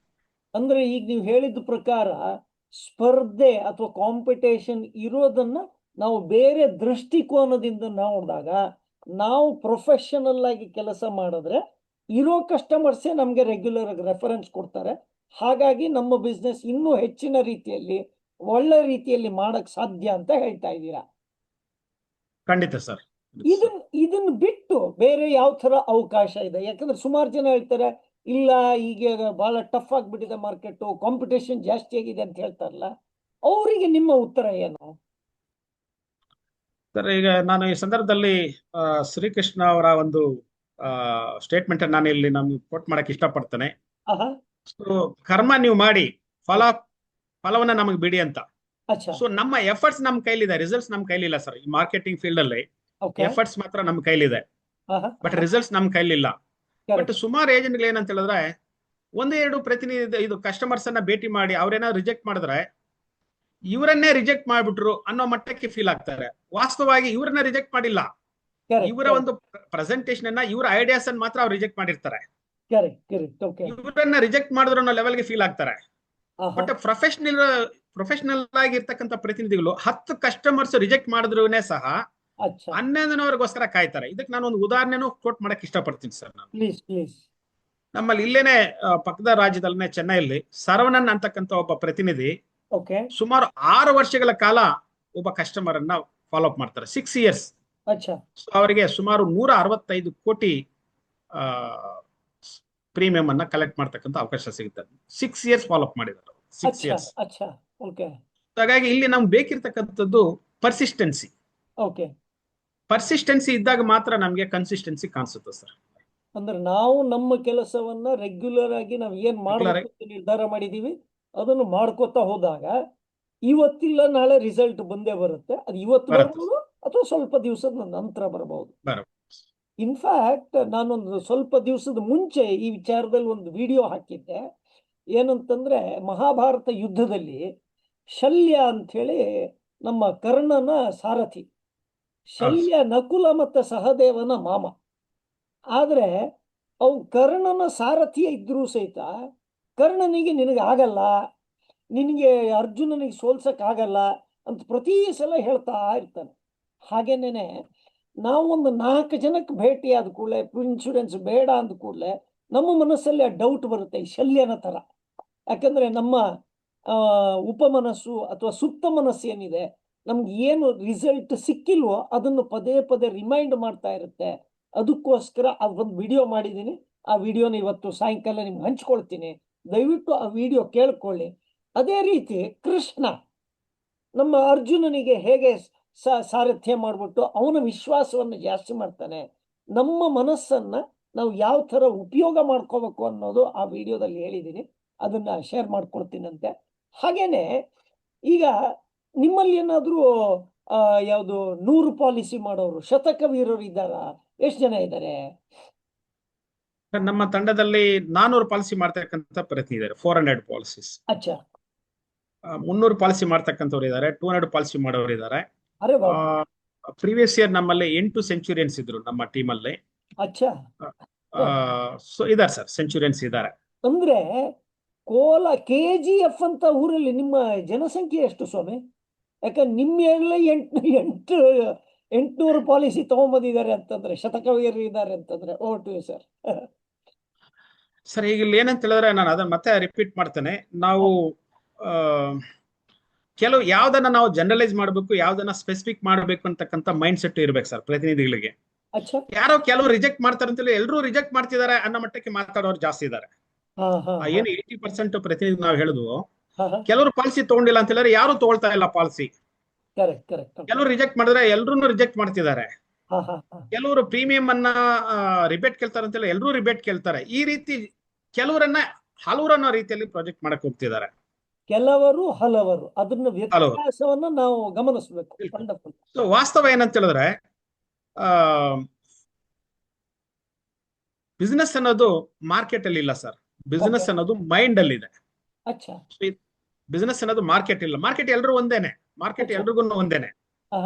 ಅದೇ ಮಾರ್ಕೆಟ್ ಅಲ್ಲಿ ಕೆಲವರು 400 ಪಾಲಿಸಿ ಮಾಡ್ಬೇಕಾದ್ರೆ ಕೆಲವರು 4 ಪಾಲಿಸಿ ಮಾಡಕ್ಕೂ ನೆಪಗಳನ್ನ ಹೇಳ್ಕೊಂಡು ಪೋಸ್ಟ್ಪೋನ್ ಮಾಡ್ತಾ ಇರ್ತಾರೆ. ಸೊ ಹಾಗಾಗಿ ಸೇಮ್ ಮಾರ್ಕೆಟ್ ಅಲ್ಲಿ ಬಿಸ್ನೆಸ್ ವ್ಯತ್ಯಾಸ ಆಗೋದು ಯಾವ ಕಾರಣದಿಂದ ಅಂತ ಹೇಳಿದ್ರೆ because of mind set sir. Mind set ಇಂದ ವ್ಯತ್ಯಾಸ ಆಗ್ತಾ ಇದೆ. ಸೊ ನಮ್ಮಲ್ಲಿ LIC ಪ್ರತಿನಿಧಿಯಾಗಿ ಅದರಲ್ಲಿ ಕುಟುಂಬಗಳನ್ನ ನಾನು ರಕ್ಷಣೆ ಒದಗಿಸ್ತಾ ಇದ್ದೀನಿ ಅನ್ನೋ ರೀತಿಯಲ್ಲಿ ಫೀಲ್ ಆಗ್ತಕ್ಕಂಥವ್ರು, ಪ್ರಾಮಾಣಿಕೆಯಿಂದ ಕೆಲಸ ಮಾಡ್ತಾ ಇರ್ತಕ್ಕಂಥವ್ರು, ಸೆಂಚುರಿಯನ್ ಆಗಿ, ಡಬಲ್ ಸೆಂಚುರಿಯನ್ ಆಗಿ, ಟ್ರಿಬಲ್ ಸೆಂಚುರಿಯನ್ ಆಗಿ 400 ಪಾಲಿಸಿಗಳನ್ನ ಮಾಡ್ಕೊಂಡಿದ್ದಾರೆ. ನಮ್ಮಲ್ಲೇನೆ ಪಕ್ಕದ ಶಾಖೆಯಲ್ಲೇನೆ, ಕೋಲಾರ ಶಾಖೆಯಲ್ಲಿ ಕೇವಲ ಈಗ ಏಪ್ರಿಲ್ ಈಚೆಗೆನೆ ಸುಮಾರು 600 ಪಾಲಿಸಿಗಳನ್ನ ಮಾರಾಟ ಮಾಡೋದ್ರ ಮೂಲಕ ನಮ್ಮ ಸೌತ್ ಸೆಂಟ್ರಲ್ ಝೋನ್ ಅಲ್ಲೇನೆ ಟಾಪರ್ ಇದ್ದಾರೆ, ನಮ್ಮ ಪಕ್ಕದ ಬ್ರಾಂಚ್ ಅಲ್ಲಿ. ಸೊ ನಮಗೆ ನಾವು ಯಾರನ್ನ ನಾವು ಇಮಿಟೇಟ್ ಮಾಡ್ತೀವಿ ಅನ್ನೋದು ಸಹ ನಮ್ಮ ಮೈಂಡ್ ಸೆಟ್ ಅನ್ನು ಆವರಿಸ್ಕೊಳ್ಳುತ್ತೆ ಸರ್. ಮನಸ್ಥಿತಿ ಬದಲಾಯಿಸಿದಾಗ ಪರಿಸ್ಥಿತಿ ಪರಿಸ್ಥಿತಿನೂ ಬದಲಾಗುತ್ತೆ ಸರ್, ಬದಲಾಗುತ್ತೆ. ಸೊ ಈ 100, 200, 300, 400 ಪಾಲಿಸಿ ಮಾಡುವಂತವರ ಏಜೆಂಟ್ ದಿನಚರಿ ಅಥವಾ ಬೇರೆ ಏಜೆಂಟ್ ದಿನಚರಿ ಏನಾದ್ರೂ ವ್ಯತ್ಯಾಸ ಕಾಣಿಸುತ್ತಾ? ಏನ್ ವ್ಯತ್ಯಾಸ ಕಾಣಿಸುತ್ತೆ? ಸರ್ ನಾನು ಪ್ರಾರಂಭದಲ್ಲಿ ಹೇಳಿದಂಗೆ ಪ್ರೊಫೆಷನಲಿಸಂ, ಪ್ರಾಸ್ಪೆಕ್ಟಿಂಗ್ ಲಿಸ್ಟ್ ಪ್ರತಿನಿತ್ಯ ಇರುತ್ತೆ ಸರ್. ಅದ್ರ ಪ್ರತಿನಿತ್ಯ ಪ್ರಾಸ್ಪೆಕ್ಟಿಂಗ್ ಲಿಸ್ಟ್ ಇರುತ್ತೆ. ಸೆಂಚುರಿಯನ್ ಆಗಿರ್ತಕ್ಕಂಥವ್ರು, ಡಬಲ್ ಸೆಂಚುರಿಯನ್ ಆಗಿರ್ತಕ್ಕಂಥವ್ರು, ಪ್ರಾಸ್ಪೆಕ್ಟಿಂಗ್ ಲಿಸ್ಟ್ ಅನ್ನೋದು ಸೀಸನಲ್ ಆಗಿರಲ್ಲ, ಸೀಕ್ರೆಟ್ ಆಗಿರಲ್ಲ, ರೆಗ್ಯುಲರ್ ಆಗಿರುತ್ತೆ. ಪ್ರತಿನಿತ್ಯ ಅವ್ರ ಹತ್ರ ಲಿಸ್ಟ್ ಇರುತ್ತೆ, ಯಾರನ್ನ ಭೇಟಿ ಮಾಡಬೇಕು, ಎಲ್ಲಿ ಭೇಟಿ ಮಾಡಬೇಕು, ಕ್ಲಸ್ಟರ್ ವೈಸ್ ಇರುತ್ತೆ, ಏರಿಯಾ ವೈಸ್ ಇರುತ್ತೆ. ಸೊ ಅವರು ನಾನು ಸರ್ವಿಸ್ಗೆ ಹೋಗ್ಬೇಕಾದ್ರೆ ಎಲ್ಲೆಲ್ಲಿ ನಾನು ಮಾತಾಡಬೇಕು, ಯಾರನ್ನ ರೆಫರೆನ್ಸ್ ತಗೋಬೇಕು, ಒಂದು ಪ್ರೊಫೆಷನಲ್ ವೇ ನಲ್ಲಿ ಅವ್ರ ಅಪ್ರೋಚ್ ಇರುತ್ತೆ, ಪ್ಲಾನಿಂಗ್ ಇರುತ್ತೆ ಸರ್, ಪ್ರಾಪರ್ ಪ್ಲಾನಿಂಗ್ ಇರುತ್ತೆ ಅವರಲ್ಲಿ. ಇಂಟ್ರೆಸ್ಟಿಂಗ್. ಸುಮ್ಮನೆ ಹಂಗೆ ಹೋಗಿ ನಾನು ಯಾರನ್ನ ಭೇಟಿ ಮಾಡ್ತೀನಿ ಅನ್ನೋದಕ್ಕಿಂತ ನಾನು ಈ ರೂಟ್ ಅಲ್ಲಿ ಹೋದಾಗ ನಾನು ಇಂಥ ಕಸ್ಟಮರ್ಸ್ನೇ ಭೇಟಿ ಮಾಡ್ತೇನೆ, ಇವ್ರ ಹತ್ರನೇ ರೆಫರೆನ್ಸ್ ತಗೊಳ್ತೇನೆ, ಈ ರೀತಿ ಒಂದು ಪ್ರೊಫೆಷನಲ್ ವೇ ನಲ್ಲಿ ಅಪ್ರೋಚ್ ಮಾಡ್ತಾರೆ centurion full timers. Part timers ಏನಂತ ಹೇಳಿದ್ರೆ ಅವ್ರಿಗೆ ಯಾವಾಗ ತೋಚುತ್ತೋ ಯಾರನ್ನ ಆದ್ರೂ ಕೇಳ್ತೀನಿ, ಯಾವಾಗ ಬೇಕಾದ್ರೂ ಕೇಳ್ತೀನಿ ಅಂತಕ್ಕಂಥ ಮನಸ್ಥಿತಿಯಲ್ಲಿ ಇರ್ತಾರೆ. ಸೊ ಮತ್ತೆ ಇಲ್ಲಿ ಇವರು ಅಡ್ವೈಸರ್ ಆಗಿ ತಮ್ಮ ವೃತ್ತಿಯನ್ನ ಭಾವಿಸ್ಕೊಳ್ತಾರೆ ಸೆಂಚುರಿಯನ್ಸ್ ಅವರೆಲ್ಲರೂ. ಪಾರ್ಟ್ ಟೈಮರ್ಸ್ ಆಸ್ಕಿಂಗ್ ಏಜೆಂಟ್ ಆಗಿನೇ ಉಳಿಸ್ಕೊಂಡಿರ್ತಾರೆ ಸರ್ ಅವರು. ಅಂದ್ರೆ ನಮ್ಗೊಂದು ಪಾಲಿಸಿ ಕೊಡಿ ಅನ್ನೋ ತರ ಆಸ್ಕಿಂಗ್ ಏಜೆಂಟ್ ಆಗಿನೇ ಉಳ್ಕೊಂಡಿರ್ತಾರೆ. ಈಗ ಪ್ರತಿನಿತ್ಯ ಹೊಸಬ್ರನ್ನು ಜೋಡಿಸ್ತಾ ಹೋಗ್ತಾ ಇದ್ದೀನಿ ಅಂತ, ಅದು ನಿಮ್ಮ ಸೆಂಚುರಿಯನ್ಸ್ ಎಲ್ಲ ಆನ್ ಆವರೇಜ್ ಎಷ್ಟು ಜನಕ್ಕೆ ಆಡ್ ಮಾಡ್ತಾರೆ, ಅಥವಾ ಆ ಪ್ರಾಸ್ಪೆಕ್ಟಿಂಗ್ ಮಾಡುವ ರೀತಿ ಅದ್ರ ಬಗ್ಗೆ ಏನಾದ್ರು ಒಂದು ಸ್ವಲ್ಪ ಮಾಹಿತಿ ಕೊಡಬಹುದಾ ಸರ್? ನಾವು ಅವ್ರ ಲಿಸ್ಟ್ ಅನ್ನ ಗಮನಿಸಿದ್ವಿ. ಮಿನಿಮಮ್ 5 ರಿಂದ 10 ಹೊಸ ಕಸ್ಟಮರ್ಸ್ ಅಂದ್ರೆ ಪ್ರತಿನಿತ್ಯ ಅವ್ರು ಆಡ್ ಮಾಡ್ತಾ ಹೋಗ್ತಾರೆ ಸರ್. ಪ್ರಾಸ್ಪೆಕ್ಟಿಂಗ್ ಲಿಸ್ಟ್ ಅಲ್ಲಿ ಸೇರಿಸ್ತಾ ಹೋಗ್ತಾರೆ ಅವರು, ಪ್ರಾಸ್ಪೆಕ್ಟಿಂಗ್ ಲಿಸ್ಟ್ ಸೇರಿಸ್ತಾ ಹೋಗ್ತಾರೆ. ಬಟ್ ಈಗ ಎಲ್ರಿಗೂ ಗೊತ್ತಿರೋ ವಿಚಾರ ಏನಂತ ಹೇಳಿದ್ರೆ ಇನ್ಶೂರೆನ್ಸ್ ಬಿಸ್ನೆಸ್ ಅನ್ನೋದು ಇದು ಲಾ ಆಫ್ ಆವರೇಜ್ ಸರ್. ಇದು ಆವರೇಜ್ ಮೇಲೆ ಡಿಪೆಂಡ್ ಆಗುತ್ತೆ. ಈವನ್ ತುಂಬಾ ಪ್ರೊಫೆಷನಲಿಸಂ ಇರ್ತಕ್ಕಂಥ ಪ್ರತಿನಿಧಿನೂ ಅಷ್ಟೇ 2 to 3 ಪಾಲಿಸೀಸ್ ಕನ್ವರ್ಟ್ ಆಗುತ್ತೆ ಅಂತ ಹೇಳಿದ್ರೆ ಅವರು ಹೈಲಿ ಪ್ರೊಫೆಷನಲ್ ಅಂತಾನೆ ಅರ್ಥ. ಸೊ ಇಲ್ಲಿ ಅವರು ಆವರೇಜ್ ಕನ್ವರ್ಟ್ ಆಗೋದು ಏನಂತ ಹೇಳಿದ್ರೆ 5 to 10 ಪ್ರಾಸ್ಪೆಕ್ಟ್ಸ್ ಅವ್ರ ಕೈಯಲ್ಲಿದ್ರೆ ಅವರು ಪ್ರತಿ ತಿಂಗಳಲ್ಲಿ 20 ರಿಂದ 30 ಪಾಲಿಸಿ ಮಾಡ್ಲಿಕ್ಕೆ ಸಾಧ್ಯ ಆಗುತ್ತೆ ಸರ್. ಅಂದ್ರೆ ಅವರು ಮಾಡ್ತಾ ಇದ್ದಾಗ ಮಾತ್ರ, ಅಂದ್ರೆ ಯಾವಾಗ ನೀವು ರೆಗ್ಯುಲರ್ ಆಗಿ ಪ್ರಾಸ್ಪೆಕ್ಟಿಂಗ್ ಮಾಡ್ತಿರೋ ಅದು ಗಾಡಿಗೆ ಪೆಟ್ರೋಲ್ ಹಾಕ್ದಂಗೆ ಅಲ್ವಾ?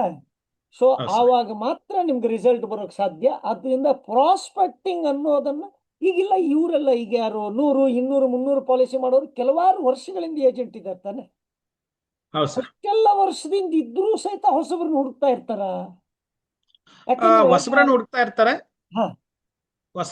ಇರ್ತಾರೆ. ಮತ್ತೆ ಎಕ್ಸಿಸ್ಟಿಂಗ್ ಕಸ್ಟಮರ್ಸ್ ಹತ್ರ ಪ್ರೊಫೆಷನಲ್ ಅಪ್ರೋಚ್ ಆಗ್ಲಿ, ಪ್ರೊಫೆಷನಲ್ ಸರ್ವಿಸ್ ಅನ್ನ ಉಳಿಸ್ಕೊಂಡು ಬೆಳೆಸ್ಕೊಂಡು ಹೋಗ್ತಾ ಇರ್ತಾರೆ ಸರ್.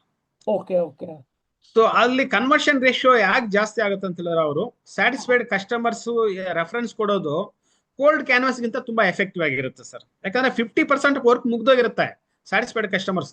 ಸೊ ನಾನು ಪಾಲಿಸಿ ತಗೊಂಡಿನಿ, ಇಂಥವ್ರು ಒಳ್ಳೆ ಸರ್ವಿಸ್ ಕೊಡ್ತಿದ್ದಾರೆ, ಇಂಥವ್ರ ಹತ್ರ ಪಾಲಿಸಿ ತಗೊಳ್ಳಿ ಅಂತ ಹೇಳಿದ್ರೆ ಅರ್ಧ ಕೆಲಸ ಮುಗ್ದಿರುತ್ತೆ ಅವ್ರಿಗೆ. ನೆಕ್ಸ್ಟ್ ಅಲ್ಲಿ ನೀಡ್ ಅನ್ನು ಅನಾಲಿಸಿಸ್ ಮಾಡಿ ಅವರಿಗೆ ಕರೆಕ್ಟ್ ಪ್ಲಾನ್ ಅನ್ನ ಅವರಿಗೆ ಪ್ರೆಸೆಂಟೇಷನ್ ಮಾಡಿ ಫೈನಾನ್ಷಿಯಲ್ ಕೆಪಾಸಿಟಿ ತಕ್ಕಂತೆ ಫೈನಾನ್ಷಿಯಲ್ ನೀಡ್ಸ್ ಅನ್ನು ಅನಲೈಸ್ ಮಾಡಿ ಕ್ಲೋಸ್ ಮಾಡೋದು ಇವ್ರ ಕೆಲಸ ಆಗಿರುತ್ತೆ sir. Very good, very good. ಈ ನೀಡ್ ಅನಾಲಿಸಿಸ್ ಅಂತ ಹೇಳಿದ್ರಲ್ಲ, ಈ ನೀಡ್ ಸರ್. ಅನಾಲಿಸಿಸ್ ಅನ್ನ ಮಾಡುವ ರೀತಿ, ಅದಕ್ಕೇನಾದ್ರೂ ಸ್ಟೆಪ್ ಪ್ರೋಸೆಸ್ ಏನಾದ್ರು ಹೇಳ್ಕೊಡ್ಬೋದಾ? ಸರಿ, ಫಸ್ಟ್ ಆಫ್ ಆಲ್ ಏನಂತ ಹೇಳಿದ್ರೆ, ಒಬ್ಬ ಕಸ್ಟಮರ್ ಹತ್ರ ನಾವು ಮಾತಾಡೋಕ್ಕಿಂತ ಮೊದಲು ಅವರ ಒಂದು ಹ್ಯಾಬಿಟ್ಸು ಮತ್ತೆ ಇನ್ಕಮ್ ಕೆಪಾಸಿಟಿ, ಎಕ್ಸ್ಪೆನ್ಸಸ್ ಏನಿದೆ, ಕಮಿಟ್ಮೆಂಟ್ಸ್ ಇದೆ, ಇವೆಲ್ಲಾನು ಕಸ್ಟಮರ್ಸು ಅವರು ಕೋಲ್ಡ್ ಕ್ಯಾನ್ವಾಸ್ ಆದ್ರಾಗ್ಲಿ, ರೆಫರೆನ್ಸ್ ತಗೊಂಡಿದ್ರೆ ರೆಫರೆನ್ಸ್ ಮಾಡ್ತಕ್ಕಂಥ ವ್ಯಕ್ತಿಯಿಂದ ಆದ್ರೂ ಆಗ್ಲಿ, ಪ್ರೈಮರಿ ಡೇಟಾ ತಗೊಳ್ಳೋದು basic needs sir, basic essentials ಯಾವುದೇ ಪ್ರತಿನಿಧಿ ಆಗ್ಬೋದು. ಈಗ ಯಾಕೆ ಸುಮಾರು ಏಜೆಂಟ್ಗಳು ಫೇಲ್ಯೂರ್ ಆಗ್ತಾರೆ ಅಂತ ಹೇಳಿದ್ರೆ, ಒಬ್ಬ ವ್ಯಕ್ತಿ ನೋಡ್ಲಿಕ್ಕೆ ಫೈನಾನ್ಷಿಯಲ್ ಕೆಪಾಸಿಟಿ ಚೆನ್ನಾಗಿ ಕಾಣಿಸ್ತಾರೆ, ಬಟ್ ಕಮಿಟ್ಮೆಂಟ್ಸ್ ಜಾಸ್ತಿ ಇದ್ದಾಗ, ಸರ್ಪ್ಲಸ್ ಅಮೌಂಟ್ ಅವ್ರ ಹತ್ರ ಇಲ್ಲದೆ ಇದ್ದಾಗ, ಐ ಮೀನ್ ಮಿಗತೆ ಹಣ ಅಂತ ಏನ್ ಕರಿತೀವಿ ನಾವು ಕನ್ನಡದಲ್ಲಿ, ಸರ್ಪ್ಲಸ್ ಅಮೌಂಟ್ ಇಲ್ಲ ಅಂತ ಹೇಳಿದ್ರೆ ನೋಡ್ಲಿಕ್ಕೆ ಅವ್ರಿಗೆ 1 ಲಕ್ಷ ಆದಾಯ ಇರ್ಬೋದು, ಕಮಿಟ್ಮೆಂಟ್ 1 ಲಕ್ಷ ಇದ್ದಾಗ ಅವ್ರಿಗೆ ನಾನು 1 ಲಕ್ಷ ಆದಾಯ ಬರ್ತಾ ಇದೆ, ನಾನು ಒಂದು 5,000 ರೂಪಾಯಿ ತಿಂಗಳ ಉಳಿತಾಯ ಮಾಡೋ ರೀತಿಯಲ್ಲಿ ಪ್ರೆಸೆಂಟೇಷನ್ ಮಾಡ್ತೀನಿ ಅಂತ ಹೇಳಿದ್ರೆ ಅವ್ರು ಪೋಸ್ಟ್ ಒನ್ ಮಾಡ್ತಾ ಇರ್ತಾರೆ, ಅವ್ರು ನನ್ನ ಹತ್ರ ದುಡ್ಡಿಲ್ಲ ಅಂತ ಹೇಳ್ಕೊಳಕ್ ಆಗಲ್ಲ. ಹಾಗಾಗಿ ನಾವು ಪ್ರಾಪರ್ ರಿಸರ್ಚ್ ಮಾಡ್ಬೇಕಾಗತ್ತೆ ಸರ್, ಪ್ರೀ ಅಪ್ರೋಚ್ ಮಾಡ್ಬೇಕಾಗತ್ತೆ. ಅವರ ಒಂದು ಇನ್ಕಮ್ಗೂ ಮತ್ತೆ ಎಕ್ಸ್ಪೆನ್ಸಸ್ಗೂ ಸರ್ಪ್ಲಸ್ ಅಮೌಂಟ್ ಇದ್ರೆ ಮಾತ್ರ ನಾವು ಪ್ಲಾನ್ ಪ್ರೆಸೆಂಟೇಶನ್ ಯಾವ್ದು ಮಾಡಬಹುದು. ಸೊ ಅವರ ನೀಡ್ ಏನಿದೆ ಅನ್ನೋದನ್ನ ರಿಯಲೈಸ್ ಮಾಡ್ಕೊಂಡು ನಾವು ಆಮೇಲೆ ಪ್ರೆಸೆಂಟೇಶನ್ ಮಾಡಿದ್ರೆ ಕನ್ವರ್ಷನ್ ರೇಷಿಯೋ ಜಾಸ್ತಿ ಆಗುತ್ತೆ ಸರ್. ಅಂದ್ರೆ ಡೈರೆಕ್ಟ್ ಆಗಿ ಪ್ರಾಡಕ್ಟ್, ಇದು ಹೊಸ ಪ್ರಾಡಕ್ಟ್ ಅಂತ ಪ್ರಾಡಕ್ಟ್ ಬಗ್ಗೆ ಹೇಳೋ ಬದಲಿಗಾಗಿ ಅವ್ರ ಅಗತ್ಯಗಳೇನು, ಅವ್ರದ್ದು ಫೈನಾನ್ಷಿಯಲ್ ಕಮಿಟ್ಮೆಂಟ್ ಎಷ್ಟಿದೆ, ಅವ್ರಿಗೆ ಏನು ಅವಶ್ಯಕತೆ ಇದೆ, ಅದನ್ನ ಹೇಳಿದಾಗ ಪ್ರಾಡಕ್ಟ್ ಸೇಲ್ ಚೆನ್ನಾಗಾಗತ್ತೆ ಅಂತ ಹೇಳ್ತಾ ಇದ್ದೀರಲ್ವಾ? ಓಕೆ. ಈಗ ನಿಮ್ಮ ಈ 19 ವರ್ಷಗಳಲ್ಲಿ ನೀವು ಸತತವಾಗಿ ಕೆಲಸ ಮಾಡ್ತಾ ಇರೋದ್ರಿಂದ ಯಾವತ್ತಾದ್ರೂ ಒಂಥರ ಚಾಲೆಂಜಿಂಗ್ ಸಿಚುವೇಶನ್, ಎಲ್ಲಾದ್ರೂ ತೊಂದರೆ ಆಗಿರುವಂತದ್ದು, ಹಂಗೇನಾದ್ರೂ ಘಟನೆಗಳು ಯಾವ್ದಾದ್ರು ಇದೆಯಾ? ಸರ್, ನಮಗೆ ನಾನು ಮೊದಲೇ ಹೇಳಿದೆ, ನಮ್ಮಲ್ಲಿ ಕೆಲವು ಪ್ರಿನ್ಸಿಪಲ್ಸ್ ನಾವು ಅಡಾಪ್ಟ್ ಮಾಡ್ಕೊಂಡಿರ್ತೀವಿ. Principle of acceptance, principle of individualization, ಇವೆಲ್ಲ ಯಾವಾಗ್ಲೂ ಅಕ್ಸೆಪ್ಟ್, ನಾವು ನಮ್ಮ ಮೈಂಡ್ ಅಲ್ಲಿ ಅದು ರಿಕಾಲ್ ಆಗ್ತಾನೆ ಇರುತ್ತೆ.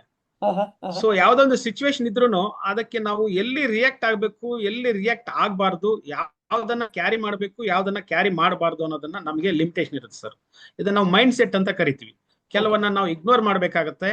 ಸೊ ನಾವು ಕೆಲವನ್ನೆಲ್ಲ ನಾವು ಜಾಸ್ತಿ ಕ್ಯಾರಿ ಮಾಡೋದಕ್ಕಿಂತ ಇಗ್ನೋರ್ ಮಾಡೋದು ಒಳ್ಳೆ ಸರ್. ನಮ್ಗೆ ಯಾವ್ದು ನಮಗೆ ಒಳ್ಳೇದಲ್ವೋ, ಯಾವ್ದು ನಮ್ಗೆ ಅದರಿಂದ ಅನುಕೂಲ ಆಗಲ್ವೋ, ಯಾವ್ದ್ರಿಂದ ನಮಗೆ ಅದು ನಮ್ಮ ಬೆಳವಣಿಗೆಗೆ ಮತ್ತೆ ನನ್ನ ಒಂದು ಸಂತೋಷಕ್ಕೆ ಕುಂಠಿತ ಆಗುತ್ತೋ ಅದನ್ನ ಹೆಚ್ಚು ನಾವು ಪ್ರಾಮುಖ್ಯತೆ ಕೊಡಿದ್ರೆ ಇಗ್ನೋರ್ ಮಾಡೋದು ಒಳ್ಳೇದು ಅಂತ ನನ್ನ ತತ್ವ ಸರ್. ಇದೆ ಅಂತ ಘಟನೆಗಳು ಆಗಿದೆ, ಬಟ್ ಅದನ್ನ ನಾವು ಜಾಸ್ತಿ ಅದನ್ನ ನಾವು ಹೆಚ್ಚು ಒತ್ತು ಕೊಡಲ್ಲ ಸರ್. ಜಸ್ಟ್ ಅದನ್ನ ಇಗ್ನೋರ್ ಮಾಡ್ತೀವಿ ಅಷ್ಟೇ. ಅದು ಒಂದು ಸಿಚುವೇಶನ್ ಆಗ್ಬೋದು, ಒಂದು ವ್ಯಕ್ತಿ ಆಗ್ಬೋದು, ಅದನ್ನ ನಾವು ಮನಸ್ಸಿಂದ ತೆಗಿತೀವಿ ಸರ್, ಮನಸ್ಸಿಂದ ತೆಗೆದಾಕ್ತಿವಿ. ಈಗ ಏಜೆಂಟ್ ಹೋದಾಗ, ಯಾವುದೇ ಕಸ್ಟಮರ್ ಹತ್ರ ಹೋದಾಗ ಬಿಸ್ನೆಸ್ ಬರಲ್ಲ. ಕೆಲವೊಂದ್ಸಲ ಈಗ ಡೆವಲಪ್ಮೆಂಟ್ ಆಫೀಸರ್ ಜೊತೆ ಹೋದಾಗ ಬಿಸ್ನೆಸ್ ಮುಂದೆ ಬರುತ್ತೆ ಅಂತ ಗ್ಯಾರಂಟಿಯಿಂದ ಹೋಗಿರ್ತಾರೆ. ಅಲ್ಲೂ ಕೆಲವೊಂದ್ಸಲ ಬಿಸ್ನೆಸ್ ಬರದೇ ಇರೋ ಸಾಧ್ಯತೆಗಳಿದೆಯಲ್ಲ, ಆ ಸಮಯದಲ್ಲಿ ಆ ಏಜೆಂಟ್ರ ಮನೋಭಾವ ಹೇಗಿರುತ್ತೆ, ಅಥವಾ ಆ ಏಜೆಂಟ್ರ ಮನೋಭಾವಕ್ಕೆ ನೀವು ಹೆಂಗೆ ಸ್ಪಂದಿಸ್ತೀರಾ? ಯಾಕಂದ್ರೆ ನಿಮ್ಗೂ ಲಾಸ್ ಆಗಿರುತ್ತೆ, ಅವ್ರಿಗೂ ಲಾಸ್ ಆಗಿರುತ್ತೆ. ಹಾಗಾಗಿ ಸರ್, ನಮ್ಮಲ್ಲಿ ನಾನು ಮೊದಲೇ ಹೇಳ್ದಂಗೆ, ನಮ್ಮಲ್ಲಿ ಪ್ರೊಫೆಷನಲ್ ಏಜೆಂಟ್ಸ್ ನಮ್ಮನ್ನ ಜಾಯಿಂಟ್ ಕಾಲ್ಸ್ ಕರ್ಕೊಂಡು ಹೋದಾಗ ಕನ್ವರ್ಷನ್ ರೇಷಿಯೋ ಜಾಸ್ತಿ ಇರುತ್ತೆ ಸರ್. ಓಕೆ. ಯಾಕಂತ ಹೇಳಿದ್ರೆ ಅವರು ಆಲ್ರೆಡಿ ಅವರ ಒಂದು ನೀಡ್ ಅನಾಲಿಸಿಸ್ ಮಾಡಿರ್ತಾರೆ, ಮತ್ತೆ ಫೈನಾನ್ಷಿಯಲ್ ಕೆಪಾಸಿಟಿ, ಫೈನಾನ್ಷಿಯಲ್ ಕಮಿಟ್ಮೆಂಟ್ಸ್ ಬಗ್ಗೆ ಒಂದು ಪ್ರೀ ಅಪ್ರೋಚ್ ಆಗಿರುತ್ತೆ, ಅವರಿಗೆ ಒಂದು ರಿಸರ್ಚ್ ಆಗಿರುತ್ತೆ ಆಲ್ರೆಡಿ. ಸೊ ನಮ್ಮ ರೋಲ್ ಏನಿರುತ್ತೆ ಅಂತ ಹೇಳಿದ್ರೆ, ಸೂಟಬಲ್ ಪ್ಲಾನ್ ಅನ್ನ ಅವರ ಒಂದು ಅವಶ್ಯಕತೆಗೆ ಅನುಗುಣವಾಗಿ ಪ್ರೆಸೆಂಟೇಶನ್ ಮಾಡೋದು ಮಾತ್ರ ಅಲ್ಲಿ ನಮ್ಮ ರೋಲ್ ಇರುತ್ತೆ. ಮತ್ತೆ ಇನ್ನು ಅವ್ರ ಕೆಪಾಸಿಟಿ ಜಾಸ್ತಿ ಇದ್ದಾಗ, ಫೈನಾನ್ಷಿಯಲ್ ಕೆಪಾಸಿಟಿ ಜಾಸ್ತಿ ಇದ್ದಾಗ, ಕಟ್ಟತಕ್ಕಂಥ ಕೆಪಾಸಿಟಿ ಇನ್ನೇನಾದ್ರು ಸ್ವಲ್ಪ ಎನ್ಹಾನ್ಸ್ ಮಾಡಬಹುದಂತ ನಾವು ಅಲ್ಲಿ ನಮ್ಮ ಒಂದು ಸ್ಕೋಪ್ ಅನ್ನ ನಾವು ನೋಡ್ತೀವಿ ನಾವು. ಈ ಕೆಲವರು ಏನು ಪ್ರಿಪರೇಷನ್ ಇಲ್ದಿರಾ, ಅವ್ರ ಹತ್ರ ಜಸ್ಟ್ ಅಪಾಯಿಂಟ್ಮೆಂಟ್ ತಗೊಳ್ದಿರಾ ನೇರವಾಗಿ ನಮ್ಮನ್ನ ಕರ್ಕೊಂಡು ಹೋಗ್ತಕ್ಕಂಥ ಪ್ರತಿನಿಧಿಗಳು ಇದ್ದಾರೆ. ಸೊ ಅವಾಗ ನಮ್ಗೆ ಅನ್ಸೋದು ಏನಂತ ಹೇಳಿದ್ರೆ, ಇವರ ಒಂದು ಫೈನಾನ್ಷಿಯಲ್ ಕೆಪಾಸಿಟಿ ಬಗ್ಗೆ ಪ್ರಾಪರ್ ರಿಸರ್ಚ್ ಮಾಡಿಲ್ಲ. ಸೊ ಪರವಾಗಿಲ್ಲ, ಜಸ್ಟ್ ಇನ್ನೊಂದು ಕಸ್ಟಮರ್ಸ್ ಅನ್ನ ಭೇಟಿ ಮಾಡೋಣ, ಇವರನ್ನ ನೆಕ್ಸ್ಟ್ ಇನ್ನೊಂದ್ಸತಿ ನಾವು ಫಾಲೋ ಅಪ್ ಅಲ್ಲಿ ಇಟ್ಕೊಳ್ಳಿ ಅಂತಕ್ಕಂಥ ಒಂದು ಪಾಸಿಟಿವ್ ಮಾತುಗಳನ್ನ ಹೇಳಿರ್ತೀವಿ ಹೊರತು ಫೇಲ್ಯೂರ್ಸ್ ಆಗುತ್ತೆ ಸರ್. ನಮ್ಮನ್ನ ಕರ್ಕೊಂಡೋದನ್ನು ಫೇಲ್ಯೂರ್ಸ್ ಆಗುತ್ತೆ. ಪ್ರಾಪರ್ ಪ್ರಿಪರೇಷನ್ ಇಲ್ಲ ಅಂತ ಆಗುತ್ತೆ ಸರ್. ಅಂದ್ರೆ ಯಾವಾಗ ಏಜೆಂಟ್ ಚೆನ್ನಾಗಿ ಪ್ರಿಪೇರ್ ಆಗಿರ್ತಾರೆ, ಏಜೆಂಟ್ ಕಾನ್ಫಿಡೆನ್ಸ್ ಜಾಸ್ತಿ ಇರುತ್ತೆ, ಆವಾಗ ಕ್ಲೋಸಿಂಗ್ ಜಾಸ್ತಿ. ಡೆವಲಪ್ಮೆಂಟ್ ಆಫೀಸರ್, SBA ಅವ್ರ ಕಾನ್ಫಿಡೆನ್ಸ್ ಗಿಂತ ಏಜೆಂಟ್ ಅಲ್ಲಿ ಇರುವ ಕಾನ್ಫಿಡೆನ್ಸ್, ಅವ್ರ ಬಗ್ಗೆ ಇರುವ ಅಭಿಪ್ರಾಯ, more than the product pitching, this will work ಅಂತ ಹೇಳ್ತಾ ಇದ್ದೀರಾ. ಕೆಲವು ಸಂದರ್ಭಗಳು ಏನಂತ ಹೇಳಿದ್ರೆ, ಈಗ ಡೆವಲಪ್ಮೆಂಟ್ ಆಫೀಸರ್ ಏಜೆಂಟ್ ಜೊತೆಗೆ ಇದ್ದಾಗ ಕಸ್ಟಮರ್ಸ್ ಇನ್ ಸ್ವಲ್ಪ ಆ, ತುಂಬಾ ಏನು ಕಾನ್ಫಿಡೆಂಟ್ ಆಗಿ ಫೇಸ್ ಮಾಡಕ್ಕೆ ಏಜೆಂಟ್ಗಳಿಗೂ ಅನುಕೂಲ ಆಗುತ್ತೆ ಸರ್. ಅವ್ರಿಗೂ ಆಫೀಸರ್ ಕಡೆಯಿಂದಾನೇ ಬಂದಿದ್ದಾರೆ ಅಂತ ಹೇಳಿದ್ರೆ ಇನ್ ಸ್ವಲ್ಪ ಹೆಚ್ಚು ಗಮನ ಇಟ್ಟು ಕೇಳಿಸ್ಕೊಳ್ತಾರೆ, ಚಾನ್ಸಸ್ ಇರುತ್ತೆ. ಬಟ್ ಯಾವ್ದೇ ಸಿಚುವೇಶನ್ ಆಗ್ಬೋದು, ಪ್ರಾಪರ್ ಪ್ರಿಪರೇಷನ್ ಅನ್ನೋದು ಬೇಕು ಸರ್. ಪ್ರಿಪರೇಷನ್ ಅನ್ನೋದು ಬೇಕು. ಈಗ ಪ್ರಿಪರೇಷನ್ ಅಂತಂದ್ರೆ ಯಾವ ತರದ ಈಗ ಏಜೆಂಟ್ ಒಬ್ಬರೇ ಹೋದಾಗ ಪ್ರಿಪರೇಷನ್ ಯಾವ ತರ ಮಾಡ್ಕೋಬೇಕು, ಅಥವಾ ಏಜೆಂಟ್ ಡೆವಲಪ್ಮೆಂಟ್ ಆಫೀಸರ್ ಅನ್ನ ಕರ್ಕೊಂಡು ಹೋಗ್ಬೇಕಾದ್ರೆ ಯಾವ ತರದ ಪ್ರಿಪರೇಷನ್ ಮಾಡ್ಕೊಂಡ್ರೆ ಒಳ್ಳೇದು, ಅದ್ರ ಬಗ್ಗೆ ಒಂದ್ ಸ್ವಲ್ಪ ಗಮನ ಕೊಡ್ಬೋದಾ? ಸರ್ ಸರ್ ಈಗ ಪ್ರತಿನಿಧಿ ಆದಂತವ್ರು ಪಾಲಿಸಿನ ಮಾರಾಟ ಮಾಡಕ್ಕಿಂತ ಮೊದಲು ನಂಬಿಕೆಯನ್ನ, ಪರಸ್ಪರ ವಿಶ್ವಾಸವನ್ನ, ಪ್ರೀತಿಯನ್ನ ಮಾರಾಟ ಮಾಡಬೇಕಾಗುತ್ತೆ ಸರ್ ಕಸ್ಟಮರ್ ಮುಂದೆ. ಓಕೆ. ಪಾಲಿಸಿ ಅನ್ನೋದು ಎರಡನೇ ವಿಚಾರ. ಅದು ಮೊದಲು ಬಂದ್ಬಿಟ್ಟು ತನ್ನನ್ನ ತಾನು ನಂಬಿಕೆ ಉಳಿಸ್ಕೋಬೇಕಾರೆ, ಬೆಳೆಸ್ಕೋಬೇಕಾರೆ ಆ ನಿಟ್ಟಿನಲ್ಲಿ ಮೊದಲನೇ ಕೆಲಸ ಪ್ರಾರಂಭ ಮಾಡ್ಬೇಕು ಸರ್. ಇಲ್ಲಿ ಪ್ರತಿನಿಧಿಗಳು ಏನ್ ಮಾಡ್ತೀವಿ ಅಂತ ಹೇಳಿದ್ರೆ, ಅಥವಾ ನಾವಾಗ್ಲಿ ಹೋದಾಗ ಆ ಕಸ್ಟಮರ್ ಜೋಬಿಂದ ಎಷ್ಟು ಹಣವನ್ನ ಪ್ರೀಮಿಯಂ ತಗೋಬಹುದು ಅನ್ನೋದಕ್ಕೆ ಆದ್ಯತೆ ಕೊಟ್ಟಾಗ ಫೇಲ್ಯೂರ್ ಆಗೋ ಸಾಧ್ಯತೆಗಳು ಜಾಸ್ತಿ ಇರುತ್ತೆ ಸರ್. ಅಂದ್ರೆ ಕಸ್ಟಮರ್ ಪಾಕೆಟ್ ಮೇಲೆ ಗಮನ ಕೊಟ್ಟಾಗ ಬಿಸ್ನೆಸ್ ಬರಲ್ಲ, ಕಸ್ಟಮರ್ ಗಮನ ಕೊಟ್ಟಾಗ ಬಿಸ್ನೆಸ್ ಆರಾಮಾಗಿ ಬರುತ್ತೆ ಅಂತ ಹೇಳ್ತೀರಾ? ಆ ಕಸ್ಟಮರ್ ಪಾಕೆಟ್ ಇಂದ ಹಿಂದೆ ಅವರ ಒಂದು ಪ್ರೀತಿ, ವಿಶ್ವಾಸ, ಆ ಫ್ಯಾಮಿಲಿಗೆ ಏನು ಅವಶ್ಯಕತೆ ಇದೆ, ಸೊ ಇದ್ರ ಬಗ್ಗೆ ನಾವು ಸರಿಯಾದ ಮಾಹಿತಿ ಕೊಟ್ಟು, ಮಹತ್ವದ ಬಗ್ಗೆ ತಿಳಿಸ್ಕೊಟ್ಟು, ಅವರಿಗೆ ಭದ್ರತೆ ಬಗ್ಗೆ ತಿಳಿಸ್ಕೊಟ್ಟಾಗ ಮಾತ್ರ ಅಲ್ಲಿ ಸ್ವಲ್ಪ ವ್ಯತ್ಯಾಸ ಆಗುತ್ತೆ ಸರ್. ಅಲ್ಲಿ ಕ್ಲೋಸಿಂಗ್ ಚಾನ್ಸಸ್ ಜಾಸ್ತಿ ಇರುತ್ತೆ. ಅಚ್ಚಾ ಅಚ್ಚಾ. ಈಗ ನಿಮ್ಮಲ್ಲಿ ಈ ಇಷ್ಟು ವರ್ಷಗಳಲ್ಲಿ highest policy in the sense premium wise highest premium ಅಂದ್ರೆ ಎಷ್ಟು ತಗೊಂಡ್ಬಂದಿದ್ದಾರೆ ನಿಮ್ಮ ಏಜೆಂಟ್ ಯಾರಾದ್ರು? Sir single deposit 50 lakhs regular premium NSP 7 lakh NSP ತಂದು 7,60,000. 7,60,000 ಒಂದೇ ಪ್ರೀಮಿಯಂ. ಓಕೆ. Yearly premium 7,00,000 lakh. ಅಚ್ಚಾ. ಈಗ ಈ ಕಾರ್ಪೊರೇಟ್ ಕ್ಲಬ್ ಅಲ್ಲಿ ಮೆಂಬರ್ ಇದ್ದಾರೆ ಅಂತ ಹೇಳಿದ್ರಲ್ಲ, ಅವ್ರ ದಿನಚರಿಗೂ ಬೇರೆಯವ್ರ ದಿನಚರಿಗೂ ಏನ್ ವ್ಯತ್ಯಾಸ ಕಾಣಿಸುತ್ತೆ ನಿಮ್ಗೆ?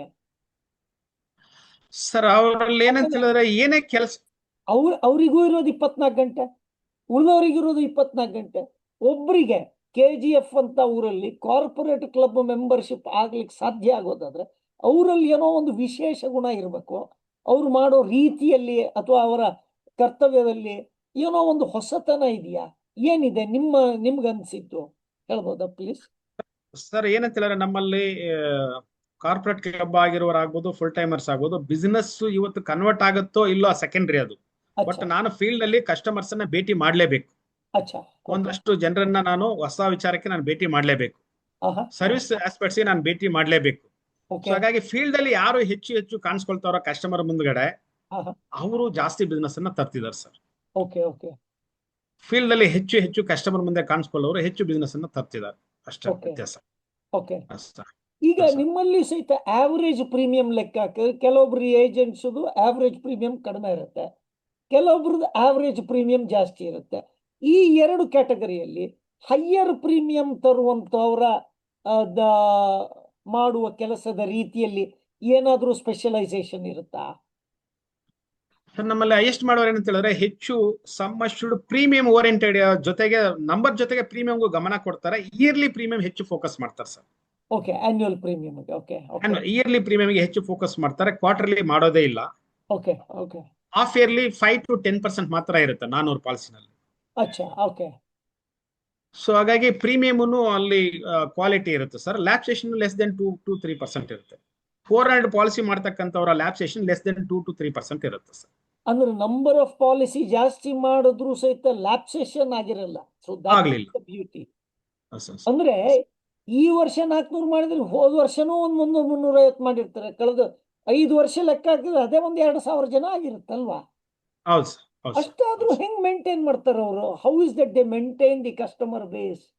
ಯಾಕಂದ್ರೆ ಮೊದಲನೇ ವರ್ಷ 2ನೇ ವರ್ಷ ಅಂಡರ್ಸ್ಟ್ಯಾಂಡ್, 8-10 ವರ್ಷದ ನಂತರ ಅಷ್ಟು ಪಾಲಿಸಿ ತರ್ಬೇಕಾರೆ ಎಲ್ಲರಿಗೂ ಮೇಂಟೈನ್ ಮಾಡ್ಬೇಕಾದ್ರೆ ಕಷ್ಟ ಆಗಲ್ವಾ? ಅವ್ರದ್ದು ಪ್ರೋಸೆಸ್ ಏನ್ ಫಾಲೋ ಮಾಡ್ತಾರೆ ಅಂತ ಸರ್? ಅವ್ರು ಏನಂತ ಹೇಳಿದ್ರೆ, ಈಗ ಮೊದಲೆಲ್ಲ ಆಪ್ಸ್ ಇತ್ತು, ಡಿಜಿಟಲೈಸೇಷನ್ ಏನಿತ್ತು, ಅದ್ರ ಮೂಲಕ ಅವರಿಗೆ ಪ್ರೀಮಿಯಂ ಡ್ಯೂ ಲಿಸ್ಟ್ ಎಲ್ಲ 3 months ಅಡ್ವಾನ್ಸ್ ಆಗಿ ಅವರು ಜನರೇಟ್ ಮಾಡ್ಕೊಳ್ತಿದ್ರು. ಮತ್ತೆ ಪಾಲಿಸಿ ಕಾಲ್ ಲಾಗ್ ಅನ್ನು ಇಟ್ಕೊಂಡಿದ್ದಾರೆ, ಲೆಡ್ಜರ್ ಅನ್ನು ಇಟ್ಕೊಂಡಿದ್ದಾರೆ. ಸೊ 3 months ಅಡ್ವಾನ್ಸ್ ಆಗಿ ವಾಟ್ಸ್ಆಪ್ ಇಂದ ರಿಮೈಂಡರ್ ಹೋಗುತ್ತೆ. ಪ್ಲಸ್ ನಾನು ಮೊದಲೇ ಹೇಳಿದಂಗೆ ಕ್ಲಸ್ಟರ್ ವೈಸ್, ಏರಿಯಾ ವೈಸ್ ಅವ್ರು ಹೋಗ್ಬೇಕಾದ್ರೆ ಈ ತಿಂಗಳಲ್ಲಿ ಯಾರ್ಯಾರ್ದೆಲ್ಲ ರಿನ್ಯೂವಲ್ಸ್ ಇದೆ ಅವ್ರನ್ನ ಭೇಟಿ ಮಾಡ್ತಾರೆ. ಮತ್ತೆ ಆಫೀಸ್ ವರ್ಕ್ ನೋಡ್ಕೊಳ್ಳಕ್ಕೆ ಅಸಿಸ್ಟೆಂಟ್ಸು ಇರ್ತಾರೆ, ಅಸಿಸ್ಟೆಂಟ್ಸು ಇರ್ತಾರೆ. ಅಚ್ಚಾ ಅಚ್ಚಾ ಓಕೆ ಸೊ ಅವರು ಬ್ರಾಂಚ್ಗೆ ಜಾಸ್ತಿ ಬರಲ್ಲ ಸರ್. ನಮ್ಮಲ್ಲಿ ಬಿಸ್ನೆಸ್ ಮಾಡೋರು ಬ್ರಾಂಚ್ಗೆ ಕಡಿಮೆ ಬರ್ತಾರೆ. ಅಚ್ಚಾ ಅಚ್ಚಾ ಕಸ್ಟಮರ್ ಮನೆ ಬಾಗಿಲಲ್ಲಿ ಜಾಸ್ತಿ ಇರ್ತಾರೆ, ಆಫೀಸ್ ಮನೆ ಬಾಗಿಲಲ್ಲಿ ಕಡಿಮೆ ಇರ್ತಾರೆ ಸರ್. Wonderful wonderful. ಇಲ್ಲಿ ನಿಮ್ಮ ಫ್ರೆಂಡು, ನಿಮ್ಮ ಬ್ಯಾಚ್ಮೇಟ್ ಗುರುರಾಜ್ ಸರ್ ಹೇಳಿದ್ದಾರೆ, ಪಾಕೆಟ್ಗಿಂತ ಪರ್ಪಸ್ ಮೇಲೆ ಫೋಕಸ್ ಮಾಡಿದ್ರೆ ಬಿಸ್ನೆಸ್ ಚೆನ್ನಾಗಿ ಬರುತ್ತೆ ಅಂತ ಹೇಳ್ತಾ ಇದ್ದಾರೆ. 100% sir. Thank you Gururaj sir, really appreciate ಮಾಡ್ತಾ ಇದ್ದೀನಿ. Thank you for your contribution. Having said, ಈಗ ಯಾವ ನೀವು ಹೊಸದಾಗಿ ರಿಕ್ರೂಟ್ಮೆಂಟ್ ಆಗಿದ್ದ ಏಜೆಂಟಿಗೆ ಅವರು ಮೊದಲನೇ ಒಂದು 30 ದಿವಸ 60 ದಿವಸ ಯಾವ ತರ ಪ್ಲಾನ್ ಮಾಡ್ಕೊಂಡ್ರೆ ಸಕ್ಸಸ್ಫುಲ್ ಆಗ್ಬಹುದು, ಅದ್ರ ಬಗ್ಗೆ ಒಂದು ಸ್ವಲ್ಪ ಹಂಚ್ಕೋಬಹುದಾ? ಸರ್ ನಮ್ಮಲ್ಲಿ ವಾಸ್ತವವಾಗಿ ನಾನು ಒಪ್ಕೊಳ್ತಾ ಇದ್ದೀನಿ, ನಮ್ಮಲ್ಲಿ ನ್ಯೂ ಏಜೆಂಟ್ಸ್ ಏನಿದಾರೋ ಬಿಗಿನಿಂಗ್ ಅಲ್ಲಿ ನಾನು ಪಾಲಿಸಿಗಳ ಬಗ್ಗೆ ನಾನು ಹೆಚ್ಚು ಒತ್ತಡ ಸರ್. ಓಕೆ, ಮಾಹಿತಿ ಕೊಡ್ತೀವಿ, ಮಹತ್ವ ನಾವು ಮತ್ತೆ ಪ್ಲಾನ್ ಪ್ರೆಸೆಂಟೇಶನ್ ಬಗ್ಗೆ, ಅಬ್ಜೆಕ್ಷನ್ ಹ್ಯಾಂಡ್ಲಿಂಗ್ ಬಗ್ಗೆ, ಅಚ್ಚಾ ಸೊ ಇದ್ರ ಬಗ್ಗೆ ಹೆಚ್ಚು ಒತ್ತು ಕೊಡ್ತೀವಿ. 3 ತಿಂಗಳು 0 ಆದ್ರೂ ನಾವು ಅದ್ರ ಬಗ್ಗೆ ಬಿಸ್ನೆಸ್ ಓನ್ ಪಾಲಿಸಿ ಮಾಡಬೇಕು, ಆಕ್ಟಿವೇಶನ್ ಮಾಡಬೇಕು, ಈ ರೀತಿ ಒತ್ತಾಯ ಯಾರಿಗೂ ಮಾಡಲ್ಲ. Okay okay. ಸೊ ಹೆಚ್ಚು ಪ್ಲಾನ್ ಅನ್ನ ಸ್ಟಡಿ ಮಾಡ್ಕೊಳ್ಳಿ, ಓಕೆ, ಪ್ರೆಸೆಂಟೇಶನ್ ಬಗ್ಗೆ ತಿಳ್ಕೊಳ್ಳಿ, ಪ್ರಾಸ್ಪೆಕ್ಟಿಂಗ್ ಲಿಸ್ಟ್ ಬೆಳೆಸ್ಕೊಳ್ಳಿ. ಪ್ರಾರಂಭದಲ್ಲಿ ನಮ್ಮನ್ನ ಜಾಯಿಂಟ್ ಕಾಲ್ಸ್ಗೆ ಇನ್ವೈಟ್ ಮಾಡಿ, ಒಂದು ಒಂದು ಒಂದು ಮಿನಿಮಮ್ ಒಂದು 5 to 6 ಜಾಯಿಂಟ್ ಕಾಲ್ಸ್ ನಾವು ಜೊತೆಗಿದ್ದಾಗ ಕಸ್ಟಮರ್ ನ ಫೇಸ್ ಮಾಡೋದು ಹೆಂಗೆ, ಅಬ್ಜೆಕ್ಷನ್ಸ್ ಹ್ಯಾಂಡಲ್ ಮಾಡೋದು ಹೆಂಗೆ ಅಂತ ಅವ್ರಿಗೊಂದು ಕಾನ್ಫಿಡೆಂಟ್ ಬಂದ್ರೆ ಸಕ್ಸಸ್ ರೇಟ್ ಜಾಸ್ತಿ ಇರುತ್ತೆ. ಸೊ ನಾವು ಇಮಿಡಿಯೇಟ್ ಆಗಿ ಯಾರನ್ನು ಫೋರ್ಸ್ ಮಾಡಿ ಕೋಡ್ ಆದ ತಕ್ಷಣ ಇಷ್ಟು ಪಾಲಿಸಿ ಬರಬೇಕು, ನಾಳೆನೇ ಆಕ್ಟಿವೇಶನ್ ಆಗಬೇಕು, ಓನ್ ಪಾಲಿಸಿ ಹಾಕಿ, ಫ್ಯಾಮಿಲಿ ಹಾಕಿ, ಈ ರೀತಿ ನಾವು ಯಾರಿಗೂ ಫೋರ್ಸ್ ಮಾಡಲ್ಲ.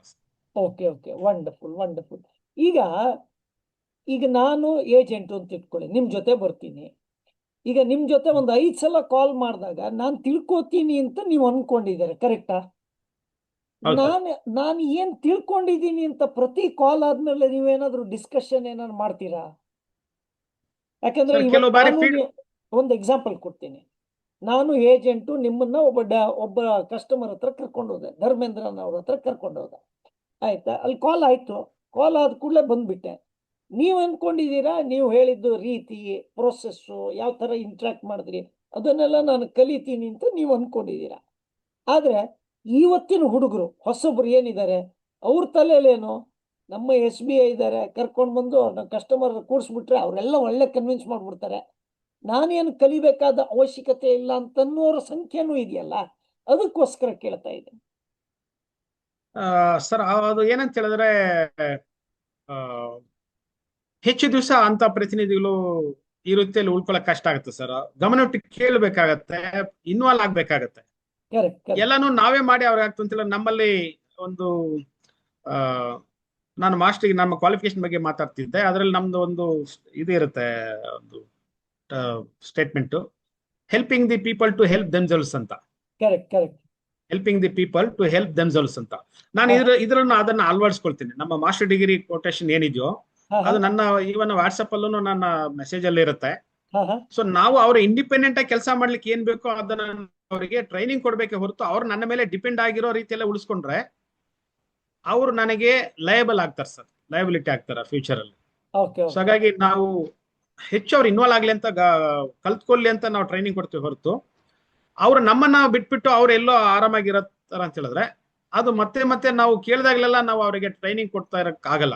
ನಾವು ರೆಡಿ ರೆಕ್ನರ್ ಆಗಿ ಹೆಚ್ಚು ದಿವಸ ಇದ್ದಷ್ಟು ಅದು ನಮ್ಗೆ ಹೊರೆ ಆಗುತ್ತೆ ಸರ್. ಅದು ಅಲ್ಲ, ನನ್ನ ವಿಚಾರ ಏನು ಅಂತಂದ್ರೆ, ಇವತ್ತಿನ ಕಾಲ್ ಆಯ್ತಪ್ಪ, ಇವತ್ತೊಂದು ಕಸ್ಟಮರ್ ಹತ್ರ 7 ರಿಂದ 7:30 ತನಕ ಒಂದು ಕಸ್ಟಮರ್ ಕಾಲ್ ಆಯ್ತು.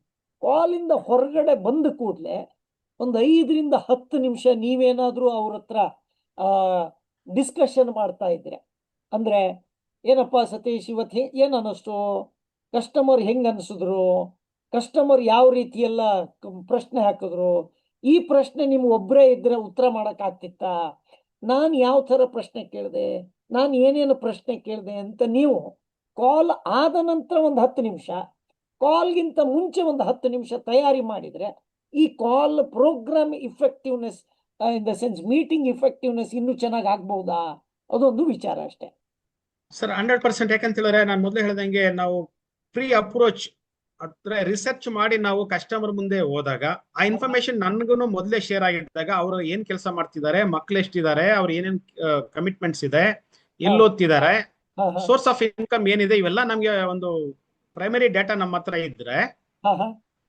ಅಲ್ಲಿ ಕಮ್ಯುನಿಕೇಶನ್ ತುಂಬಾ ಎಫೆಕ್ಟಿವ್ ಆಗಿರುತ್ತೆ ಸರ್, ಕಸ್ಟಮರ್ ಹತ್ರ ಅಲ್ಲಲ್ಲ, ಎಫೆಕ್ಟಿವ್ ಆಗಿರುತ್ತೆ. no, I understand that point. I have no doubt about it. ನಾನು ಹೇಳಿದ್ದು ಅದನ್ನ ಕೇಳ್ತೀನಿ, ಕಸ್ಟಮರ್ ಹೋಗ್ ಮೊದಲು ಏಜೆಂಟ್ ಜೊತೆ ಡಿಸ್ಕಸ್ ಮಾಡ್ತೀವಿ, ಈ correct. ಇನ್ಫಾರ್ಮೇಶನ್ಸ್ ಎಲ್ಲ ಕಲೆಕ್ಟ್ ಮಾಡಿದೀರಾ ಅಂತ, ಏನೇನಿದೆ, ನಾವು ಯಾವ ಪ್ಲಾನ್ ಅನ್ನ ಪ್ರೆಸೆಂಟೇಷನ್ ಮಾಡಕ್ ಹೋಗ್ತಿದ್ವಿ. ಆಹಾ, ಸೊ ನಿಮ್ಮ ಪ್ರಾಡಕ್ಟ್ ಅನ್ನ ಅವರಿಗೆ ಪುಷ್ ಮಾಡ್ತಿದ್ರ ಅಥವಾ ಅವರಿಗೆ ಬೇಕಿರೋದನ್ನ ಪ್ರೆಸೆಂಟೇಷನ್ ಮಾಡಕ್ ಹೋಗ್ತಿದೀವಾ, ಈ wonderful. ಟಾಪಿಕ್ಸ್ ಹೋಗಕ್ ಮೊದಲು ಮಾತಾಡಿರ್ತೀವಿ ಸರ್. Okay. ಪಾಲಿಸಿ ಮಾತಾಡಿ ಹೊರಗಡೆ ಬಂದ ಮೇಲೆ ಆಹಾ, ಕ್ಲೋಸಿಂಗ್ ಆದ್ರೆ ಯಾವ ಕಾರಣಕ್ಕೆ ಕ್ಲೋಸ್ ಆಯ್ತು, ಇನ್ ಕೇಸ್ ಪೋಸ್ಟ್ ಪೋನ್ ಆಗೋದ್ರಿಂದ ಯಾವ ರೀಸನ್ ಪೋಸ್ಟ್ ಪೋನ್ ಆಯ್ತು, ಪ್ರಿಪರೇಷನ್ ಏನಾದ್ರು ಪ್ರಾಬ್ಲಮ್ ಇತ್ತಾ, ಹಾ, ಸೊ ನೆಕ್ಸ್ಟ್ ಮತ್ತೆ ಪ್ರಯತ್ನ ಮಾಡೋಣ, ಇನ್ನೊಬ್ಬ ಕಸ್ಟಮರ್ ಜೊತೆ ಭೇಟಿ ಆಗೋಣ ಅಂತಕ್ಕಂಥದ್ದನ್ನ ನಾವು ಅಲ್ಲಿ ಪಾಸಿಟಿವ್ ಆಗಿನೇ ಮಾತಾಡಿರ್ತೀವಿ, ನೆಗೆಟಿವ್ ಎಲ್ಲೂ ಇರಲ್ಲ ಸರ್. ಅಗ್ರಿ ನೆಗೆಟಿವ್ ಅಲ್ಲ, ನಂದು ಅದು ಪ್ರಶ್ನೆ ಅಲ್ಲ. ಫಾರ್ ಎಕ್ಸಾಂಪಲ್ ಒಂದು ಉದಾಹರಣೆ ಕೊಡ್ಬೇಕು ಅಂದ್ರೆ, ನಮ್ದು ಇವತ್ತಿನ ಕಾರ್ಯಕ್ರಮ ಇವರು ಸ್ಪೆಷಲ್ ಗೆಸ್ಟ್, ಕರೆಕ್ಟಾ? ಹಾ ಸರ್. ಈ ಕಾರ್ಯಕ್ರಮದಲ್ಲಿ ಏನ್ ಮಾತಾಡ್ತೀರಾ, ಏನ್ ವಿಚಾರ ಅಂತ ಹೇಳಿ ನಾವು ಮುಂಚೆನೂ ಮಾತಾಡಿದ್ವಿ, ಕರೆಕ್ಟಾ? ಹಾ ಸರ್. ಈ ಕಾರ್ಯಕ್ರಮ ಮುಗಿದ ಮೇಲೆ ಒಂದು 5-10 ನಿಮಿಷ ಏನ್ ಚೆನ್ನಾಗಿ ಅನ್ನಿಸ್ತು, ಎಲ್ಲಿ ನಾವು ತಪ್ಪು ಮಾಡಿದ್ವಿ, ಎಲ್ಲಿ ಏನ್ ಮಾಡಿದ್ರೆ ಚೆನ್ನಾಗಿತ್ತು ಅಂತ ನಾನು ನೀವು ಮಾತಾಡಿದಾಗ ನಿಮ್ಗೂ ಇದರಿಂದ ಒಳ್ಳೆ ಐಡಿಯಾ ಸಿಗುತ್ತೆ, ನನಗೂ ಸಹಿತ ನಿಮ್ಮಿಂದ ಫೀಡ್ಬ್ಯಾಕ್ ಸಿಗುತ್ತೆ. ಐ ಆಮ್ ನಾಟ್ ಹೌದು. Just discussing about closing the call, result ಮಾತ್ರ ಅಲ್ಲ, ಪ್ರೊಸೆಸ್ ಓರಿಯೆಂಟೆಡ್. ಫಾರ್ ಎಕ್ಸಾಂಪಲ್, ಈಗ ಧರ್ಮೇಂದ್ರ ಹತ್ರ ಹೋದಾಗ ನಾನು ಸ್ಟ್ರೈಟ್ ಅವೇ ಶುರು ಮಾಡಿದ್ನ ಪ್ರಾಡಕ್ಟ್ ಬಗ್ಗೆ, ಯಾವ ತರ ಪ್ರಶ್ನೆ ಕೇಳಿದೆ, ಏನೆಲ್ಲ ಪ್ರಶ್ನೆ ಕೇಳಿದೆ. ಒಂದು ಕೆಲಸ ಮಾಡೋಣ, ಅಲ್ಲಿ ಬೇರೆ ಕಾಲ್ಗೆ ಹೋಗೋದಕ್ಕಿಂತ ಮುಂಚೆ ಒಂದು ಅರ್ಧ ಟೀ ಕುಡಿಯೋಣ, ನಾನು ಧರ್ಮೇಂದ್ರ ಆಗ್ತೀನಿ, ನೀವು ಏಜೆಂಟ್ ಆಗಿ ಆ ಪ್ರಶ್ನೆ ಕೇಳಿ. ಅಂದ್ರೆ ನಾನು ನಿಮ್ಗಂತ ಹೇಳ್ತಾ ಇಲ್ಲ, SBA ಮತ್ತೆ ನೀವು ಸೀಸನ್ಡ್ ಇರೋರಿಗೆ ನೋ ಪ್ರಾಬ್ಲಮ್. ಈ ಹೊಸ ಏಜೆಂಟ್ರು ಇದ್ರ ಬಗ್ಗೆ ಒಂದು ಸ್ವಲ್ಪ ಗಮನ ಕೊಡಬೇಕು ಅನ್ನೋದು ರಿಕ್ವೆಸ್ಟ್. ಯಾಕಂದ್ರೆ ಅವ್ರು ಬರ್ತಾರೆ, ನಿಮ್ಗೆ ಹೆಲ್ಪ್ ಮಾಡ್ತಾರೆ. ನಿಮ್ಮ ಜೊತೆಗೆ ಬಂದಾಗ ನಾವು ಏನ್ ಮಾಡಬೇಕು, ಏನ್ ಮಾಡಬಹುದಿತ್ತು ಅನ್ನೋದನ್ನ ನೋಟ್ಸ್ ಮಾಡಿಕೊಂಡು ಅದನ್ನು ನೀವು ಮುಂದಿನ ನೆಕ್ಸ್ಟ್ ಕಸ್ಟಮರ್ ಹತ್ರ ಹೋಗ್ಬೇಕಾದ್ರೆ ನಿಮ್ಮ SBA ಜೊತೆ ಮೀಟ್ ಮಾಡ್ಬಿಟ್ಟು, ಲಾಸ್ಟ್ ಟೈಮ್ ಈ ಕ್ವಶನ್ ಕೇಳಿದ್ರಿ, ಈ ಉತ್ತರ ಬಂತು, ನಾನು ಈ ಸಲ ತಯಾರಿ ಮಾಡ್ಕೊಂಡು ಬಂದಿದ್ದೀನಿ ಅಂತ ಹಾಗೆ ಏಜೆಂಟ್ ಹೇಳಿದಾಗ ನಿಮ್ಗೆ ಅಂತ ಏಜೆಂಟ್ ಹತ್ರ ಕೆಲಸ ಮಾಡೋದು ಖುಷಿ ಕೊಡುತ್ತಲ್ವಾ? ಖಂಡಿತ ಸರ್, ಪ್ರಾಪರ್ ಪ್ರಿಪರೇಷನ್ ಬೇಕು. ಹಾ, ಯಾಕಂದ್ರೆ 100 ಜನ ಏಜೆಂಟ್ ಇರ್ಬೇಕಾದ್ರೆ ಎಲ್ಲರಿಗೂ ಸಮಯ ಕೊಡೋದಾಗಲ್ಲ. ನಿಮ್ಮ ಸಮಯವನ್ನ ಅವ್ರು ಉಪಯೋಗ ಮಾಡ್ಬೇಕಾದ್ರೆ ಅವರಲ್ಲಿ ನನ್ನಲ್ಲಿ ಟೈಮ್ ಇನ್ವೆಸ್ಟ್ ಮಾಡೋದು ನಮಗೂ ಆರ್ಗನೈಸೇಷನ್ ಉಪಯೋಗ ಆಗುತ್ತೆ ಅನ್ನೋದನ್ನ ಆ ಏಜೆಂಟ್ ತೋರಿಸ್ಕೊಟ್ಟಾಗ ಅದರ ಎಫೆಕ್ಟಿವ್ನೆಸ್, ರಿಸಲ್ಟ್ಸ್ ಇನ್ನೂ ಚೆನ್ನಾಗಿ ಆಗ್ಬಹುದು ಅನ್ನೋದು ಒಂದು ವಿಚಾರ ಸರ್. ಅರಿಯುತ್ತೀವಿ ಸರ್? ಖಂಡಿತ ಸರ್, ನಾವು ರಿಸಲ್ಟ್ ವ್ಯತ್ಯಾಸ ಆಗುತ್ತೆ ಸರ್ ಡಿಸ್ಕಷನ್ ಮಾಡಿದಾಗ. ವಾಪಸ್ ಕಸ್ಟಮರ್ ಜೊತೆ ಬಂದಾಗ್ಲೂ ನಾವು ನಮ್ಮ ಫೇಲ್ಯೂರ್ಸ್ ಬಗ್ಗೆ, ಸಕ್ಸಸ್ ಬಂದ್ರೆ ಇನ್ನೂ ಯಾವ ರೀತಿ ನಾವು ಇಂಪ್ರೂವೈಸ್ ಮಾಡಬೇಕು, ಫೇಲ್ಯೂರ್ ಇದ್ದಾಗ ಎಲ್ಲಿ ನಾವು ಫೇಲ್ಯೂರ್ ಆದ್ವಿ, ಯಾವ ರೀತಿ ನಾವು ಅದನ್ನ ನೆಕ್ಸ್ಟ್ ರಿಪಿಟೇಷನ್ ಆಗದಿರಂಗೆ ನೋಡ್ಕೋಬೇಕು ಅನ್ನೋದ್ರ ಬಗ್ಗೆ ಮಾತಾಡ್ತೀವಿ ಸರ್. ಮಾತಾಡ್ತೀವಿ. ಅಂದಂಗೆ ಗೋಪಾಲ್ ಕೃಷ್ಣ ಸರ್ ಅವರು ಹೇಳಿದ್ದಾರೆ, LIC is blessed to have sales force like Ramu ಅಂತ ಹೇಳಿ. ಮೋಸ್ಟ್ಲಿ ಕನಕ್ಪುರದವರ ಗೋಪಾಲ ಕೃಷ್ಣ ಅಂದ್ರೆ ನಮ್ಮ ಗುರುಗಳು ಸರ್, ನಮ್ಮ ಗುರುಗಳು. ನಾವು ಅವರ ಗುರುಗಳು ಅಂತ ಹೇಳ್ಕೊಳಕ್ಕೆ ನಮ್ಗೆ ಹೆಮ್ಮೆ ಅನ್ಸುತ್ತೆ ಸರ್. ನಾನು ಪ್ರಾರಂಭದಲ್ಲಿ ಹೇಳಿದೆ, ನಾನು ADO ಪೀರಿಯಡ್ ನಲ್ಲಿ ಡಿವಿಷನ್ ನಮ್ಮ ಟ್ರೈನಿಂಗ್ ಕೊಟ್ಟಾಗ ನಮ್ಮ ಗುರುಗಳು ನಮ್ಗೆ ಈ ಒಂದು ವೃತ್ತಿಯ ಬಗ್ಗೆ ಮಾರ್ಗದರ್ಶನ ಕೊಟ್ಟಂತ ಗುರುಗಳು ಸರ್ ಗೋಪಾಲ್ ಕೃಷ್ಣ ಸರ್. ಯಾವ ಬ್ರಾಂಚ್ ಅಲ್ಲಿ ಇದ್ದಾರೆ ಹೇಳಿ? ಕನಕ್ಪುರದಲ್ಲಿ ಇದ್ದಾರೆ ಸರ್, SBA ಟಾಪ್ SBS. ಹೌದು, ನಮ್ಮಲ್ಲಿ ಕಳೆದ ವರ್ಷ 5 ಕೋಟಿ ಸಿಂಗಲ್ ಪ್ರೀಮಿಯಂ ಅನ್ನು ಮಾಡಿದ್ರು, ಮತ್ತೆ 1 ಕೋಟಿ NSP ಮಾಡಿದ್ರು. ಒಂದು ಕಸ್ಟಮರ್ ಹತ್ರ 6 ಕೋಟಿ ಪ್ರೀಮಿಯಂ ತಂದ್ರು.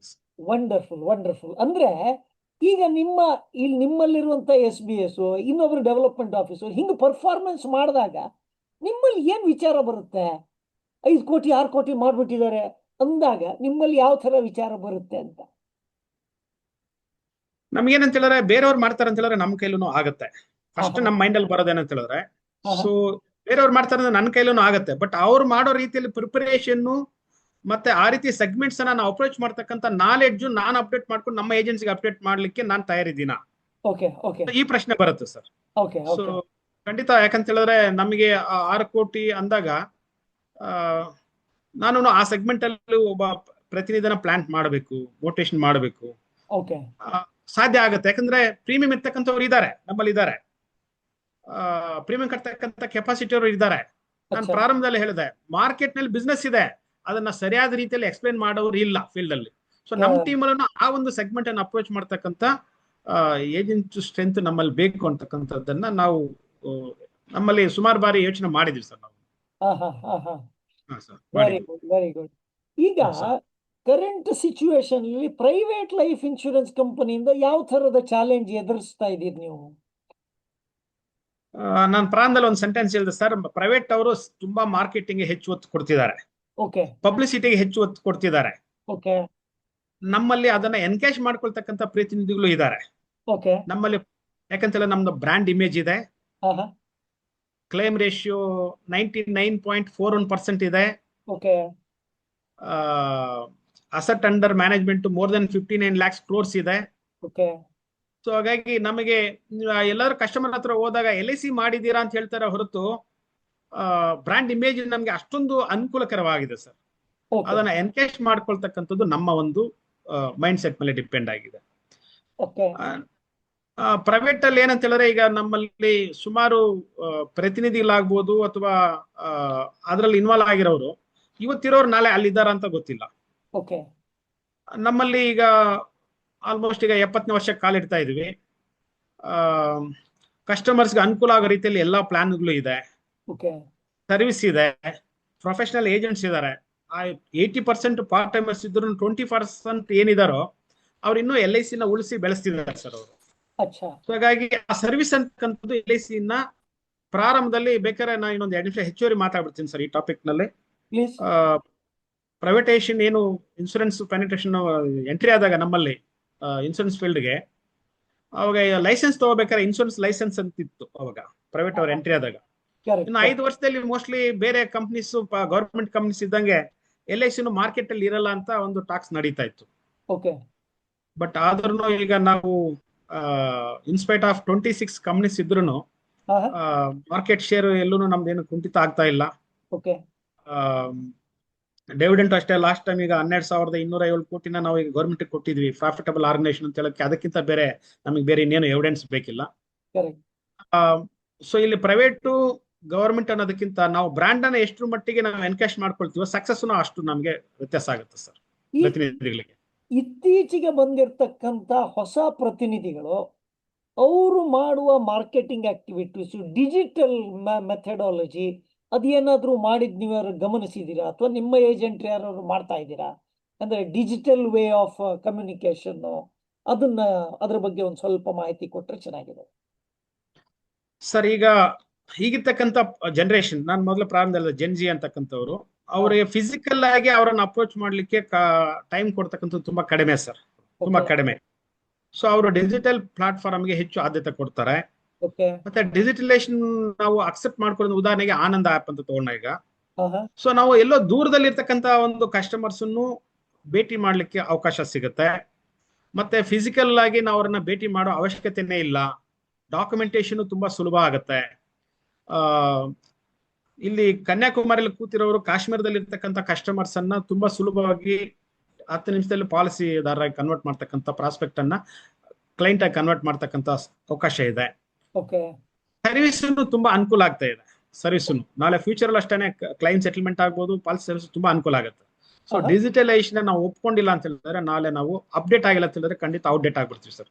ಅನಿವಾರ್ಯ ಸರ್. ಈ ಒಂದು ಪ್ಲಾಟ್ಫಾರ್ಮ್ ಅಲ್ಲಿ ಈಗಿರ್ತಕ್ಕಂಥ ಪಾಪ್ಯುಲೇಷನ್ ಅನ್ನ ನಾವು ಈಗಿರ್ತಕ್ಕಂಥ ಜೆನ್ಜಿನ ಅಪ್ರೋಚ್ ಮಾಡ್ಬೇಕಾದ್ರೆ ಡಿಜಿಟಲೈಸೇಷನ್ ತುಂಬಾ ಬೇಕು ಸರ್, ಅಪ್ಡೇಷನ್ ಬೇಕು, ನಾಲೆಡ್ಜ್. ಸೊ ಇವತ್ತಿನ ಕರೆಂಟ್ ಸಿಚುವೇಶನ್ ಅಲ್ಲಿ ನೀವು ಯೂನಿಟ್ ಲಿಂಕ್ಡ್ ಪಾಲಿಸಿ ಆಗ್ಲಿ, ಟರ್ಮ್ ಇನ್ಶೂರೆನ್ಸ್ ಆಗ್ಲಿ, ಇದರದ್ದು ಸ್ಕೋಪ್ ಹೇಗಿದೆ ಅಂತ ನಿಮ್ಗೆ ಅನ್ಸುತ್ತೆ, ನಿಮ್ಮ ದೃಷ್ಟಿಕೋನದ ಪ್ರಕಾರ? ಸರ್, ಈಗಿರೋ ಪಾಪ್ಯುಲೇಷನ್ ಹೆಚ್ಚು ಪ್ರಿಫರೆನ್ಸ್ ಕೊಡೋದು ವೆಲ್ತ್ ಕ್ರಿಯೇಷನ್ಗೆ, ಮತ್ತೆ ಟರ್ಮ್ ಅಶೂರೆನ್ಸ್ಗೆ, ತದನಂತರ ಎಂಡೋಮೆಂಟ್ ಪಾಲಿಸಿಗಳಿಗೆಲ್ಲ ಆದ್ಯತೆ ಕೊಡ್ತಿದ್ದಾರೆ ಈಗಿರ್ತಕ್ಕಂಥ ಪಾಪ್ಯುಲೇಷನ್. ಸೊ ಹಾಗಾಗಿ ಫ್ಯೂಚರ್ ಅಲ್ಲಿ ನಮ್ಮ ಪ್ರತಿನಿಧಿಗಳಿಗೆ ಹೆಚ್ಚು ಮಾರ್ಕೆಟಿಂಗ್ ಸ್ಕೋಪ್ ಇರ್ತಕ್ಕಂಥದ್ದು ಇನ್ಶೂರೆನ್ಸ್ ಫೀಲ್ಡ್ ಅಲ್ಲಿ ಟರ್ಮ್ ಅಶೂರೆನ್ಸ್ಗೆ ಮತ್ತೆ ಯುಲಿಪ್ಸ್ಗೆ ಹೆಚ್ಚು ಸ್ಕೋಪ್ ಇರುತ್ತೆ ಸರ್. ಸ್ಕೋಪ್ ಇರುತ್ತೆ. ಸೊ ಹಾಗಾಗಿ ಈ ನಿಟ್ಟಿನಲ್ಲಿ ಅವರು ಕನ್ವರ್ಷನ್ ಆಗ್ತಕ್ಕಂಥದ್ದು, ಟ್ರಾನ್ಸ್ಫಾರ್ಮೇಶನ್ ಎಸೆನ್ಷಿಯಲ್ ಅಂತ ನಾನು ಸಂದರ್ಭದಲ್ಲಿ ಹೇಳಲಿಕ್ಕೆ ಇಷ್ಟಪಡ್ತೇನೆ. ಕನ್ವೆನ್ಷನಲ್ ಪ್ಲಾನ್ಸ್ ಮೆಥಡ್ ಜೊತೆಗೆ ಟರ್ಮ್ ಅಶೂರೆನ್ಸ್ ಮತ್ತೆ ಯುಲಿಪ್ ಪ್ಲಾನ್ಸ್ ಬಗ್ಗೆ ಅಪ್ಡೇಷನ್ ಆಗ್ತಕ್ಕಂಥದ್ದು ಎಸೆನ್ಷಿಯಲ್ ಇದೆ ಸರ್ ಈಗಿರ್ತಕ್ಕಂಥ ಪ್ರತಿನಿಧಿ. ಆದ್ರೆ ಯುಲಿಪ್ ಬಗ್ಗೆ ಕಮಿಷನ್ ಕಡಿಮೆ ಇದೆ ಅಂತ ಹೇಳಿ ನಮ್ಮವರು ಪ್ರಯತ್ನ ಮಾಡೋದೇ ಕಷ್ಟ ಆಗ್ತಾ ಇದೆಯಲ್ಲ, ಅದಕ್ಕೆ ನಿಮ್ಮ ಉತ್ತರ ಏನು ಸರ್? ಇಲ್ಲಿ ಏನಂತ ಹೇಳಿದ್ರೆ, ನಾವು ಎಂಟ್ರಿ ಪಾಯಿಂಟ್ ಅದು ಆಗ್ಬೋದು, ಯುಲಿಪ್ ಎಂಟ್ರಿ ಪಾಯಿಂಟ್ ಆಗ್ಬೋದು. ಓಕೆ ನೆಕ್ಸ್ಟ್ ಈಗ ಅಲ್ಲಿ ಟರ್ಮ್ ಅಶ್ಯೂರೆನ್ಸ್ ನಮಗೆ ಸಿಗುತ್ತೆ. ಕಮಿಷನ್ ಪಾಯಿಂಟ್ ಆಫ್ ವ್ಯೂ ಯೋಚನೆ ಮಾಡಕ್ ಹೋದ್ರೆ ಬೇರೆ ಎಲ್ಲ ಪ್ಲಾನ್ಸ್ ಗಿಂತ ಹೆಚ್ಚು ಕಮಿಷನ್ ಸಿಗುತ್ತೆ.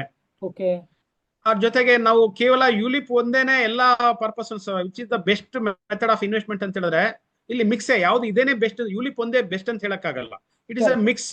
So Okay. ಯುಲಿಪ್ ನಮ್ಮ ಎಂಟ್ರಿ ಪಾಯಿಂಟ್ ಆಗಿ ಇಟ್ಕೊಂಡ್ರೆ ನೆಕ್ಸ್ಟ್ ಆ ಫ್ಯಾಮಿಲಿನಲ್ಲಿ ಬೇರೆ ಅದರ್ ಪ್ಲಾನ್ಸ್ ಸೇಲ್ ಮಾಡ್ಲಿಕ್ಕೆ ನಮ್ಗೆ ಅವಕಾಶ ಸಿಗುತ್ತೆ ಸರ್. ಸೊ ಅಂದ್ರೆ ಅಲ್ಲಿ ಮತ್ತೆ ನಂಬರ್ಸ್ ನಾವು ಇನ್ಕ್ರೀಸ್ ಮಾಡ್ಕೋಬಹುದು. Okay. Number of sales increase ಮಾಡಿದಾಗ ಆವರೇಜ್ ಕಮಿಷನ್ ಅದ್ರಲ್ಲಿ ಬರುತ್ತೆ ಸರ್, ಬರುತ್ತೆ. Okay. ಒಂದೇ ನಿಮಿಷ ನೋಡೋಣ. ಈ ಏಜೆಂಟ್ಸ್ ಯಾರೆಲ್ಲ ಬಂದಿದ್ದೀರಿ ಇವತ್ತಿನ ಕಾರ್ಯಕ್ರಮದಲ್ಲಿ, ಎಷ್ಟು ಜನ ನೀವು ಯುಲಿಪ್ ಮಾರಿದ್ದೀರಿ? ಸೊ ಮೀ ಅಥವಾ ನಾನು ಅಂತ ಟೈಪ್ ಮಾಡಬಹುದಾ? ಅಥವಾ ನೀವು ಮಾಡಿಲ್ಲ ಅಂದ್ರೆ ನೋ ಅಂತ ಹಾಕಿ. ವೇದಾಶಂಕರ್ ಮಾಡಿದ್ದಾರೆ. ಓಕೆ, ತಿಪ್ಟೂರ್ ಅವರು, ಥ್ಯಾಂಕ್ ಯು. ಓ ಹೆಸರು ಓದಕ್ಕಾಗಲ್ಲ ಅಷ್ಟು ಫಾಸ್ಟ್ ಆಗಿ. Me no, me no, okay, me me me me me okay, ಪರವಾಗಿಲ್ವೇ? ಓಕೆ, ಕೆಲವರು no no no no. Okay, so ಬಹಳಷ್ಟು ಜನ ಪ್ರಯತ್ನ ಪಟ್ಟಿದ್ದಾರೆ ಹೊಸ ಇದು ಯುಲಿಪ್ ಮಾರೋದಕ್ಕೆ. ಬಟ್ ಕೆಲವೊಬ್ರು ನೋ ಅಂತ ಹೇಳ್ತಾ ಇದ್ದಾರೆ. ಏನ್ ಕಾರಣ ಇರಬಹುದು? ಬರೀ ಕಮಿಷನ್ ಒಂದೇ ಕಾರಣನಾ ಅಥವಾ ಬೇರೆ ಏನಾದ್ರೂ ಕಾರಣ ಇರಬಹುದಾ? ಸರ್ ನನ್ನ ಪ್ರಕಾರ ಕಮಿಷನ್ ಒಂದೇ ಕಾರಣ ಅಲ್ಲ. ಹಾ, ಹಾ. ಯುಲಿಪ್ ಬಗ್ಗೆ ಒಂದು ಯಾವ ತರದ ಆಸಕ್ತಿ ಕಡಿಮೆ ಮನಸ್ಥಿತಿ ಇದೆ? ಆಸಕ್ತಿ ಕಡಿಮೆ. ಅದ್ರ ಜೊತೆಗೆ ಯುಲಿಪ್ ಬಗ್ಗೆ ಅವರಿಗೆ ನಾಲೆಡ್ಜ್ ಕಡಿಮೆ ಇದೆ ಸರ್. ಅಚ್ಚಾ, ಆಸಕ್ತಿ ನಾಲೆಡ್ಜ್ ಎರಡೂ ಕಡಿಮೆ ಇದೆ. ಓಕೆ ಮತ್ತೆ ಈಗಿರ್ತಕ್ಕಂಥವ್ರು ಹಳ್ಳಿಗಳಲ್ಲೂ ಮ್ಯೂಚುವಲ್ಸ್ ಬಗ್ಗೆ ಮಾತಾಡ್ತಾರೆ, ಶೇರ್ಸ್ ಬಗ್ಗೆ ಮಾತಾಡ್ತಾರೆ. ಓಕೆ ಕಸ್ಟಮರ್ ಏಜೆಂಟ್ ಗಿಂತ ಫಾಸ್ಟ್ ಇದ್ದಾರೆ. So Correct. ಅವರನ್ನ ಹ್ಯಾಂಡಲ್ ಮಾಡೋದು ಇವ್ರಿಗೆ ಗೊತ್ತಾಗ್ತಾ ಇಲ್ಲ. ಹಾಗಾಗಿ ಆ ಪಾಲಿಸಿಗಳನ್ನ ಮಾರಾಟ ಮಾಡ್ಲಿಕ್ಕೆ ಇವ್ರಿಗೆ ಬರ್ತಾ ಇಲ್ಲ ಅಂತ ನನ್ನ ಒಂದು ಪರ್ಸನಲ್ ಎಕ್ಸ್ಪೀರಿಯನ್ಸ್ ನಮ್ಮ ತಂಡದಲ್ಲಿ ನಾನು ನೋಡಿದಾಗ. Correct correct. ಎಷ್ಟು ಜನಕ್ಕೆ ಯುಲಿಪ್ ಈಗ ಯಾರ್ಯಾರು ನೋ ಅಂತ ಬರ್ತಿದ್ದೀರಿ ಅವ್ರಿಗೆ ಮಾತ್ರ ಕೇಳ್ತಾ ಇರೋದು. ನೀವು ಮಾರಿಲ್ಲ ಸರಿ, ನಿಮ್ಗೆ ಮಾರೋ ಕಾನ್ಫಿಡೆನ್ಸ್ ಇದೆಯಾ? ಎಸ್ ಅಂತ ಹಾಕಿ. ಯಾಕಂದ್ರೆ ಮಾರಿಲ್ಲ ಸರಿ ಪರವಾಗಿಲ್ಲ, ಮಾರುವಂತ ಕಾನ್ಫಿಡೆನ್ಸ್ ಇದೆಯಾ? ಅದಕ್ಕೆ ಹಾ yes, very good very good. Okay, no. ಕೆಲವೊಬ್ರು ಬರೀತಾ ಇದ್ದಾರೆ yes, no, okay, very good. ಎಲ್ಲಿ ತನಕ ನಿಮ್ಮ ಕಾನ್ಫಿಡೆನ್ಸ್ ಈ ಪ್ರಾಡಕ್ಟ್ ಬಗ್ಗೆ ಇರೋದು, ಅಥವಾ ಈ ಯುಲಿಪ್ ಬಗ್ಗೆನೇ ಒಂದು ನಿಮ್ಮ ವಿಚಾರ ಕೇಳೋಣ. ಈ ಕೆಲವೊಬ್ರು ಹೇಳ್ತಾರೆ ಯುಲಿಪ್ ಅಲ್ಲಿ ರಿಸ್ಕ್ ಇದೆ ಅಂತ ಹೇಳ್ತಾರೆ, ಕೆಲವೊಬ್ರು ಅಂತಾರೆ ಯುಲಿಪ್ ಅಲ್ಲಿ ಕಮಿಷನ್ ಕಡಿಮೆ ಇದೆ ಅಂತ ಹೇಳ್ತಾರೆ. ಅದನ್ನ ಅಥವಾ ಯುಲಿಪ್ ಯಾಕೆ ಮಾರಬೇಕು ಅದರ್ ದೆನ್ ಎಂಟ್ರಿ ಪಾಯಿಂಟ್? ಬೇರೆ ಏನಾದ್ರು ಐಡಿಯಾಸ್ ಇದೆಯಾ ರಾಮು ಸರ್? ಸರ್ ಈಗ ನಾನು ಪ್ರಾರಂಭ ಹೇಳಿದಂಗೆ ವೆಲ್ತ್ ಕ್ರಿಯೇಷನ್, ಈಗಿರ್ತಕ್ಕಂಥ ಜನರು ಶಾರ್ಟ್ ಡ್ಯೂರೇಷನ್ ಅಲ್ಲಿ ಹೆಚ್ಚು ರಿಸಲ್ಟ್ಸ್ ಅನ್ನ, ಹೆಚ್ಚು ಇನ್ಕಮ್ ಅನ್ನ ಎಕ್ಸ್ಪೆಕ್ಟ್ ಮಾಡ್ತಕ್ಕಂಥ ಮನಸ್ಥಿತಿ ಇರ್ತಕ್ಕಂಥ ಜನರ ಜೊತೆ ಕೆಲಸ ಮಾಡ್ತೀವಿ. ಕರೆಕ್ಟ್. ಸೊ ಈಗ ಕನ್ವೆನ್ಷನಲ್ ಪ್ಲಾನ್ಸ್ ಅಲ್ಲಿ ನಮಗೆ 4 to 6% ತನಕ ವರ್ಕೌಟ್ ಆಗುತ್ತೆ. ಕೆಲವು ಪ್ಲಾನ್ಸ್ ಅಲ್ಲಿ 7.4 ತನಕ ವರ್ಕೌಟ್ ಆಗುತ್ತೆ. ಓಕೆ, ಬಟ್ ಯುಲಿಪ್ ಅಂತ ಬಂದಾಗ ಆನ್ ಅಂಡ್ ಆವರೇಜ್ 12 to 14% ತನಕ ಈಲ್ಡ್ ಅನ್ನ ಎಕ್ಸ್ಪೆಕ್ಟ್ ಮಾಡಬಹುದು ಅನ್ನೋದು ಎಕ್ಸ್ಪೀರಿಯನ್ಸ್ ಮೇಲೆ. Based on the past experience, not so a guarantee. ಈಗಿರ್ತಕ್ಕಂಥ ಜನರೇಷನ್ ಅದನ್ನ ಎಕ್ಸ್ಪೆಕ್ಟ್ ಮಾಡ್ತಾರೆ. ನಾನು ಲಾಂಗ್ ಟರ್ಮ್ ತನಕ ವೇಟ್ ಮಾಡ್ಕೊಂಡು 6% ಗೆ ನಾನು ಪ್ರಿಫರ್ ಮಾಡಲ್ಲ. ನನಗೆ ಟರ್ಮ್ ಅಶ್ಯೂರೆನ್ಸ್ ಸಾಕು ರಿಸ್ಕ್ ಕವರೇಜ್ಗೆ. ವೆಲ್ತ್ ಕ್ರಿಯೇಷನ್ ನಾನು ಯುಲಿಪ್ ಬೇಕು ಅಂತ ಹೇಳ್ತಾರೆ. ಓಕೆ ಓಕೆ, ವೆಲ್ತ್ ಕ್ರಿಯೇಷನ್ ನಾನು ಯುಲಿಪ್ ಬೇಕು ಅಂತ ಕಸ್ಟಮರ್ಸ್ ಡಿಸೈಡ್ ಮಾಡಿ ಕೇಳಿದಾಗ, ಮೊದಲು ನಮ್ಮಲ್ಲಿ ಮನಿ ಪ್ಲಸ್ ಅಥವಾ ಪ್ರಾಫಿಟ್ ಪ್ಲಸ್ ಅನ್ನೋ ಪಾಲಿಸಿಗಳನ್ನ ರಾಂಗ್ ಸೆಲ್ ಮಾಡೋದ್ರಿಂದ ಅದು ಬ್ಯಾಡ್ ಎಕ್ಸ್ಪೀರಿಯನ್ಸ್ ಇಂದ ಕೆಲವರು ಮಾಡ್ತಾ ಇಲ್ಲ. ಕೆಲವರು ಓಕೆ ಓಕೆ, ಇನ್ನು ಮ್ಯಾಕ್ಸಿಮಮ್ ಜನರು ಏನಂತ ಹೇಳಿದ್ರೆ ಅದ್ರ ಬಗ್ಗೆ ಅವರಿಗೆ ನಾಲೆಡ್ಜ್ ಕಡಿಮೆ ಇದೆ. ಕಸ್ಟಮರ್ಸ್ ಅನ್ನ ಮೀಟ್ ಮಾಡೋಷ್ಟು ಅವರಿಗೆ ಅಪ್ಡೇಷನ್ ಇಲ್ಲ ಸರ್. ಅದ್ರ ಬಗ್ಗೆ ಟ್ರೈನಿಂಗ್ಸ್ ಬೇಕಾಗಿದೆ. ನಾನು ನೋಡಿದೆ ಅಜಯ್ ಗುಪ್ತಾ ಅವರ ಒಂದು ಸಾರ್ ಅವರ ಒಂದು ನಿಮ್ಮ ಪುಟ್ಟ ಹೆಜ್ಜೆ ದಿಟ್ಟ ನಡಿಗೆನಲ್ಲಿ ನಾನು ನೋಡ್ತಿದ್ದೆ. ಸೊ ಅದರಲ್ಲಿ ಸಾಕಷ್ಟು ಇನ್ಫಾರ್ಮೇಶನ್ ಚೆನ್ನಾಗಿ ವಿತ್ ಸ್ಟಾಟಿಸ್ಟಿಕ್ಸ್ ಸಮೇತ ಕೊಟ್ಟಿದ್ರು, ಡೇಟಾ ಪಾಯಿಂಟ್. ಕರೆಕ್ಟ್ ಡೇಟಾ ಕೊಟ್ಟಿದ್ರು. ಸೊ ನಮ್ಮಲ್ಲಿ ಈಗ one among the fastest growing economy ಆಗಿರೋದ್ರಿಂದ ನಮ್ದು. ಸೊ ಫ್ಯೂಚರ್ ಅಲ್ಲಿ ಖಂಡಿತ ಯುಲಿಪ್ಸ್ ಗೆ ಒಳ್ಳೆ ಮಾರ್ಕೆಟ್ ಸಿಗುತ್ತೆ ಸರ್, ಸ್ಕೋಪ್ ಇದೆ. ವಂಡರ್ಫುಲ್. ಯಾರ್ಯಾರಿಗೆ ಯುಲಿಪ್ ಬಗ್ಗೆ ಜಾಸ್ತಿ ಇನ್ಫಾರ್ಮೇಶನ್ ಬೇಕೋ, ಪುಟ್ಟ ಹೆಜ್ಜೆ ದಿಟ್ಟ ನಡಿಗೆ ಕಾರ್ಯಕ್ರಮದಲ್ಲಿ ಅಜಯ್ ಗುಪ್ತಾ ಸರ್ 2 ವಿಡಿಯೋ ಮಾಡಿದ್ದಾರೆ. ಅದರಲ್ಲಿ ಒಂದು ವಿಡಿಯೋ ಯುಲಿಪ್ ಬಗ್ಗೆನೇ ಫೋಕಸ್ ಮಾಡಿದ್ದಿದೆ. ದಯವಿಟ್ಟು ಆ ವಿಡಿಯೋ 1 ಗಂಟೆ 1.25 ಗಂಟೆ ಇದೆ. ದಯವಿಟ್ಟು ಆ ವಿಡಿಯೋ ಉಪಯೋಗ ಮಾಡ್ಕೊಳ್ಳಿ. ಆ ವಿಡಿಯೋ ಉಪಯೋಗ ಮಾಡ್ಕೊಂಡು ಏನಾದ್ರು ಪ್ರಶ್ನೆ ಇತ್ತು ಅಂದ್ರೆ ನಿಮ್ಮ ಡೆವಲಪ್ಮೆಂಟ್ ಆಫೀಸರು, SBA ಅಥವಾ ನಿಮ್ಮ ಯಾರು ABMS BM ಹತ್ರ ಡಿಸ್ಕಷನ್ ಮಾಡಬಹುದು ಅಂತ. ಓಕೆ, ನಾಲೆಜ್ ಕಮ್ಮಿ ಇದೆ. Okay okay, fine. ಯಾಕಂದ್ರೆ ಇಂಗ್ಲಿಷಲ್ಲಿ ಬರ್ದಿದ್ದನ್ನು ಕನ್ನಡದಲ್ಲಿ ಓದಕ್ಕೆ ಒಂದು ಸ್ವಲ್ಪ ಕಷ್ಟ. Anyway, thank you so much. Okay, ಇನ್ನೊಂದು ನಿಮ್ಗೆ ಪ್ರಶ್ನೆ. ಈಗ ಇವತ್ತಿನ ಕಾರ್ಯಕ್ರಮದಲ್ಲಿ ನೀವು ನೋಡಿದ್ರಿ ಆಲ್ಮೋಸ್ಟ್ 1 ಗಂಟೆ ಆಗ್ಲಿಕ್ಕೆ ಬಂತು. ಈ 1 ಗಂಟೆಯಲ್ಲಿ ನೀವು ಚಾಟ್ ಬಾಕ್ಸ್ ಆಕ್ಟಿವಿಟಿ ನೋಡಿದ್ರಾ? ನೋಡ್ತಾ ಇದ್ದೀನಿ ಸರ್. ಹೌದಾ? ಈ ಚಾಟ್ ಬಾಕ್ಸ್ ಅಲ್ಲಿ ಇಷ್ಟ ಆಕ್ಟಿವ್ ಆಗಿ ನೀವು ಬೇರೆ ಎಲ್ಲಾದ್ರೂ ಕಾರ್ಯಕ್ರಮ ಮಾಡಿದಾಗ ಇಷ್ಟೇ ಆಕ್ಟಿವ್ ಇರೋದು ನೋಡಿದೀರಾ? ಚಾಟ್ ಬಾಕ್ಸ್ ಅಲ್ಲಿ ರಿಯಾಕ್ಟ್ ಮಾಡೋದಕ್ಕೆ ಆಪ್ಷನ್ ಕೊಡ್ತಾರೆ ಸರ್, ಸ್ವಲ್ಪ ಹೊತ್ತು ಹ, ಕೊಡ್ತಾರೆ, ಮತ್ತೆ ಅದು ಕ್ಲೋಸ್ ಆಗುತ್ತೆ, ಹ, ಮತ್ತೆ ಸ್ವಲ್ಪ ವಿಳಂಬ ಆಗುತ್ತೆ. ಬಟ್ ಇಲ್ಲಿ ತುಂಬಾ ರಿಯಾಕ್ಷನ್ ತುಂಬಾ ಫಾಸ್ಟ್ ಆಗಿದೆ, ಇಲ್ಲಿ ರಿಪ್ಲೈ correct. ಫಾಸ್ಟ್ ಆಗಿದೆ, Okay. ಫಾಸ್ಟ್ ಆಗಿದೆ. ಹಾ ಸರ್. ಇನ್ಫ್ಯಾಕ್ಟ್ ಈ ವಿಷಯವನ್ನ ನಾನು ಬಹಳಷ್ಟು SBA ಡೆವಲಪ್ಮೆಂಟ್ ಆಫೀಸರ್ಗಳಿಗೆ ಹೇಳಲಿಕ್ಕೆ ಇಚ್ಛೆ ಪಡ್ತೀನಿ. ಯಾಕಂದ್ರೆ ನೀವು ಸಹಿತ ಸುಮಾರು ಜನ ಒಳ್ಳೆ ಟ್ರೈನರ್ ಇದ್ದೀರಿ. ಯಾಕೋ ಕೆಲವರಿಗೆ ಆನ್ಲೈನ್ ಮೀಟಿಂಗ್ ಅಂದ ಕೂಡಲೇ ಒಂಥರ ಅಳುಕಿದೆ, ಆಯ್ತಾ? ಅವ್ರಿಗೆ ಅದು ಹೇಳಲ್ಲ. ಆದ್ರೆ ಕೆಲವೊಬ್ರು ನನ್ನ ಫೋನ್ ಕಾಲನ್ನ ಅವಾಯ್ಡ್ ಮಾಡ್ಲಿಕ್ಕೆ ಶುರು ಮಾಡಿದ್ದಾರೆ. ಅದನ್ನು ಅನ್ಸಿದೆ ನನಗೆ. ದಯವಿಟ್ಟು ನಿಮ್ಗೆ ಯಾರು ಒಳ್ಳೆ ಡೆವಲಪ್ಮೆಂಟ್ ಆಫೀಸರ್ ಇದ್ದಾರೆ ಅವ್ರಿಗೆ ಹೇಳಿ, ಆನ್ಲೈನ್ ಅಲ್ಲೂ ಸಹಿತ ಉಪಯೋಗ ಇದೆ. ಈಗ ನಿಮ್ಮ ಅನುಭವ ಹೇಗೆ ಸರ್? ಇವತ್ತಿನ ಕಾರ್ಯಕ್ರಮದಲ್ಲಿ ಆನ್ಲೈನ್ ಮೀಟಿಂಗ್ ಅಲ್ಲಿ ಬಂದಿದ್ದೀರಾ, ನೀವು ರೆಗ್ಯುಲರ್ ಆಗಿ ಆನ್ಲೈನ್ ಮೀಟಿಂಗ್ ಮಾಡ್ತಾ ಇದ್ದೀರಿ. ಬೇರೆ ಕಾರ್ಯಕ್ರಮಕ್ಕೂ ಇವತ್ತಿನ ಕಾರ್ಯಕ್ರಮಕ್ಕೂ ನಿಮ್ಗೆ ಏನ್ ವ್ಯತ್ಯಾಸ ಕಾಣಿಸ್ತು ನಿಮ್ಮ ಅನುಭವದ ಪ್ರಕಾರ? ಪಾರ್ಟಿಸಿಪೆಂಟ್ಸ್ ತುಂಬಾ ಆಕ್ಟಿವ್ ಆಗಿದ್ದಾರೆ ಸರ್, ತುಂಬಾ ಆಕ್ಟಿವ್ ಆಗಿದ್ದಾರೆ ಹಾ ಹಾ ಫಸ್ಟ್ ಆಫ್ ಆಲ್. ಮತ್ತೆ ಕಲಿಬೇಕು ಅನ್ನೋ ಆಸಕ್ತಿಯಿಂದ ಜಾಯ್ನ್ ಆಗಿದ್ದಾರೆ. ಏನೋ ಒಂದು ಲಿಂಕ್ ಬಂದಿದೆ, ಜಾಯ್ನ್ ಆಗ್ಬೇಕಂತಲ್ಲ. ಮತ್ತೆ ಇದರಿಂದ ಕಲ್ತಿದ್ದನ್ನ ನಾನು ಏನಾದ್ರೂ ಸುಧಾರಿಸ್ಕೋಬೇಕು, ಮತ್ತೆ ಈಗಿರ್ತಕ್ಕಂತ ಒಂದು ಪರಿಸ್ಥಿತಿ ಇನ್ ಸ್ವಲ್ಪ ಪ್ರೊಫೆಷನಲ್ ನಾಲೆಡ್ಜ್ ಬೇಕು, ಆ ಪ್ಲಾಟ್ಫಾರ್ಮ್ ಅನ್ನು ನಾನು ಉಪಯೋಗಿಸ್ಕೊಳ್ತೀನಿ ಅಂತಕ್ಕಂಥ ಮನಸ್ಥಿತಿ ಇರೋರು ಜಾಸ್ತಿ ಇದ್ದಾರೆ ಈ ಫೋರಮ್ ಅಲ್ಲಿ ಅಂತ ನಾನು ಭಾವಿಸ್ಕೊಂಡಿದ್ದೀನಿ sir. Thank you sir, thank you so much, really appreciate. ಅಂದಂಗೆ online meeting is very good to grab the knowledge. Thank you Shivanand Kollur, thank you, very good. ನಿಮ್ದು ಏನಾದರೂ ಪ್ರಶ್ನೆ ಇತ್ತು ಅಂದ್ರೆ ಇನ್ನೊಂದು 2-3 ನಿಮಿಷದಲ್ಲಿ ನಿಮ್ಮ ಪ್ರಶ್ನೆ please share WhatsApp group link. Okay ಹೇಳ್ತೀನಿ, ಶೇರ್ ಮಾಡ್ತೀನಿ. Sir Ramu sir is given systematic presentation, shared his rich experience. Thank you Purushottam ಅವರು ಶಿವಮೊಗ್ಗದ development officer. Thank you Purushottam ಅವರೇ, thank you so much, really appreciate. So ಮತ್ತೆ ಯಾರಾದರೂ ನಿಮ್ಮ ಪ್ರಶ್ನೆಗಳಿದ್ರೆ ದಯವಿಟ್ಟು ಹಂಚ್ಕೊಳ್ಳಿ. ಯಾರ್ದಾರು ಏನಾದ್ರು ಪ್ರಶ್ನೆ ಇದೆಯಾ ರಾಮು ಸರಿಗೆ? ಒಟ್ಟಾರೆ ಇವತ್ತಿನ ಕಾರ್ಯಕ್ರಮ ನಿಮ್ಗೆ ಹೆಂಗ್ ಅನಿಸ್ತು? 2ನೇ ಪ್ರಶ್ನೆ. 3ನೇದು, ಇವತ್ತಿನ how to approach the customer. Okay, how to approach the customer are our DO we are proud. Very good. ಇದು ಯಾರು ಹಾಕಿದ್ದಾರೆ? ಒಂದೇ ನಿಮಿಷ ಇರಿ. ನಮ್ಮ DO ಬಗ್ಗೆ ಭಾರಿ ಪ್ರೌಡ್ ಅಂತ ಹೇಳಿದ್ದಾರೆ. ನೈಸ್, ಚೆನ್ನಾಗಿದೆ. ಕಾರ್ಯಕ್ರಮದ ಬಗ್ಗೆ ಚೆನ್ನಾಗಿ ಒಂದು ರೆಸ್ಪಾನ್ಸ್ ಬಂದಿದೆ. DB ವಿನೋದ್ ನಿಮ್ಮ ಟೀಮಾ ಸರ್? ನಮ್ಮ ಟೀಮ್ ಅಲ್ಲಿ double century, triple century agent sir ಅವರು. ಹೌದಾ? ವಿನೋದ್ ಸರ್. ನಂಬರ್ ಕೊಡ್ರಿ, ನಿಮ್ ಜೊತೆ ಒಂದು ಪಾಡ್ಕಾಸ್ಟ್ ಮಾಡೋಣ, 300 ಪಾಲಿಸಿ ಹೆಂಗ್ ಮಾಡೋದು ಅಂತ. Are you ready Vinod? ಮಾತಾಡ್ತಾರೆ ಸರ್, ಮಾತಾಡ್ತಾರೆ. ಫಸ್ಟ್ ಒಂದ್ ನಿಮಿಷ ಅವರಿಗೆ DB ವಿನೋದ್ ಅಲ್ಲ, ಒಂದೇ ನಿಮಿಷ ಇರಿ, ಅವ್ರನ್ನ ಒಂದ್ ಸ್ವಲ್ಪ ಮಾತಾಡ್ಸೋಣ ಅಂತೆ. ಅಲ್ಲಿದ್ದಾರೆ, ಒಂದೇ ನಿಮಿಷ ಇರಿ.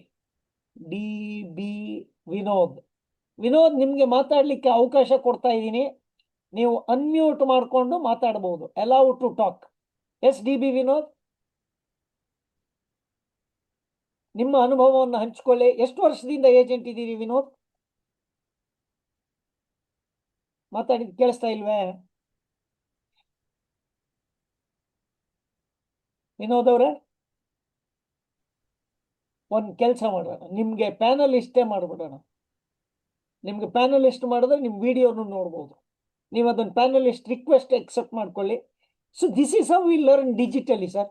ಒಬ್ಬೊಬ್ಬರ ಹತ್ರ ಒಂದೊಂದು ಹೆಜ್ಜೆ ಮಾಡ್ತಾ ಹೋದಾಗ ನಮ್ಮವರು ಸಹಿತ ಇದ್ರಿ. ಹಾ, ಥ್ಯಾಂಕ್ ಯು. ವಿಡಿಯೋ ಆನ್ ಮಾಡ್ಕೊಳ್ಳಿ ವಿನೋದ್.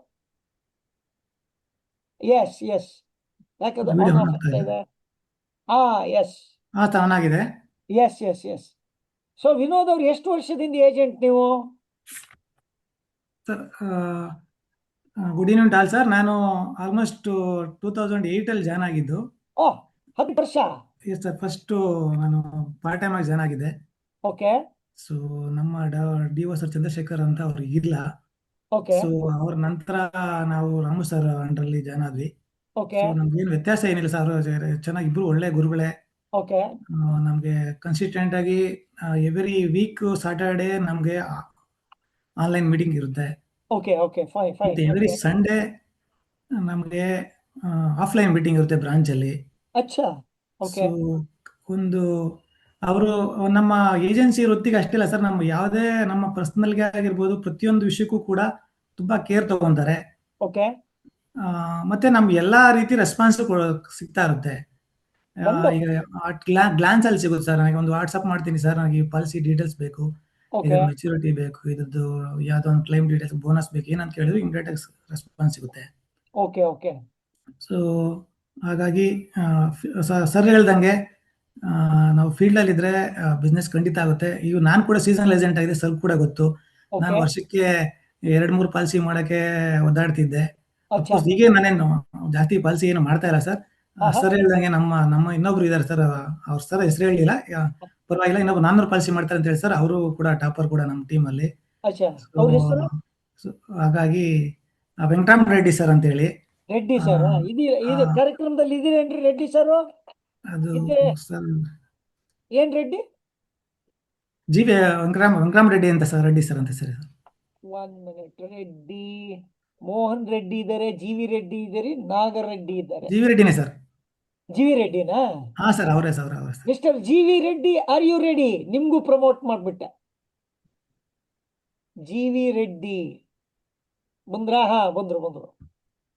ಅಂದಂಗೆ ಇದು ಎರಡು ಪ್ಲಾನ್ ಮಾಡಿರ್ಲಿಲ್ಲ, unplanned. G V Reddy sir unmute ಮಾಡ್ಕೊಳ್ಳಿ, ನಿಮ್ಮ ವಿಡಿಯೋ ಹಾಕೊಳ್ಳಿ. 400 ಪಾಲಿಸಿ ಮಾಡ್ತಾ ಇದ್ದೀರಾ, ನಿಮ್ಮ ಮುಖದರ್ಶನ ಆಗಲಿ ఉಳಿదవರಿಗೂ సీత.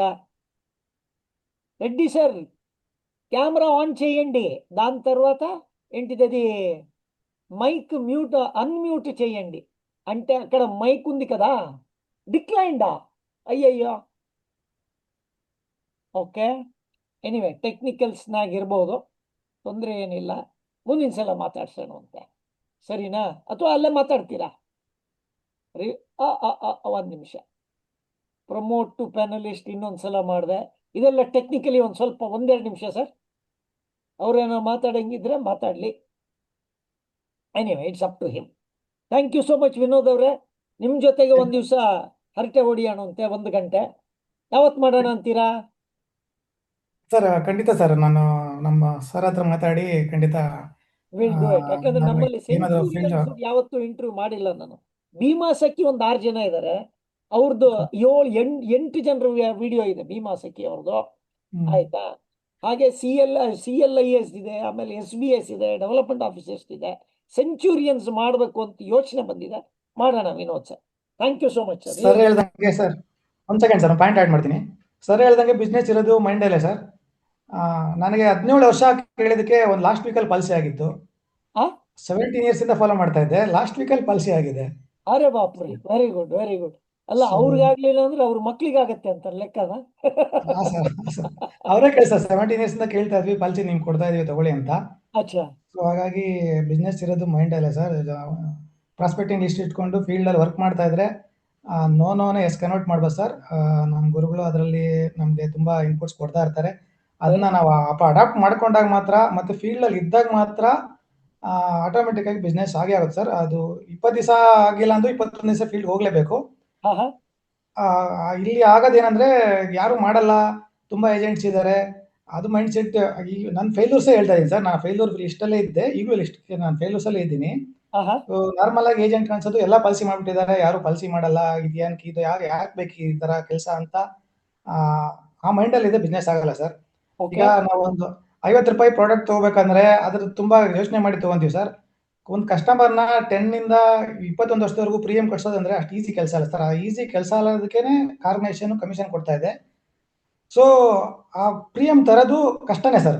ಇಲ್ಲ ಅಂದ್ರೆ ಎಲ್ಲರ ಹತ್ರನೂ ಆಧಾರ್ ಕಾರ್ಡ್ ಇರೋ ತರ ಎಲ್ಲರ ಹತ್ರ ಏಜೆನ್ಸಿ ಇರ್ತಾರೆ ಸರ್. ಏಜೆನ್ಸಿ ಕೆಲಸ ತುಂಬಾ ಕಷ್ಟ.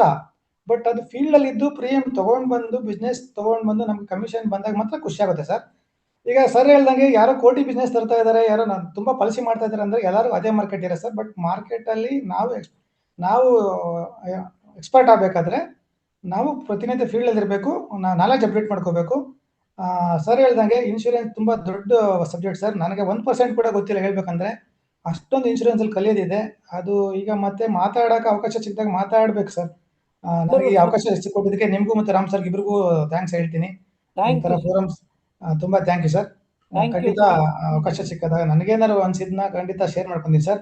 ಸರ್ ಹೇಳ್ದಂಗೆ ಸರ್, ನನಗೆ ಏನ್ ಶೇರ್ ಮಾಡ್ಕೊಂಡಿದ್ದು ನಾಳೆ ನಮ್ ಪಾಸಿಟಿವ್ ಆಗಿ ಬರುತ್ತೆ ಸರ್. ಇದು ನಾನು ಸರ್ ಕೂಡ ಆನ್ಲೈನ್ ಮೀಟಿಂಗ್ ಅಲ್ಲಿ ಹೇಳ್ತಾ ಇರ್ತೀನಿ. ಸರ್ ಇಲ್ಲಿರೋ ಎಲ್ಲಾ ಏಜೆಂಟ್ಸ್ ಹತ್ರನೂ ಒಂದು ಯೂನಿಕ್ ಪಾಯಿಂಟ್ಸ್ ಇರುತ್ತೆ.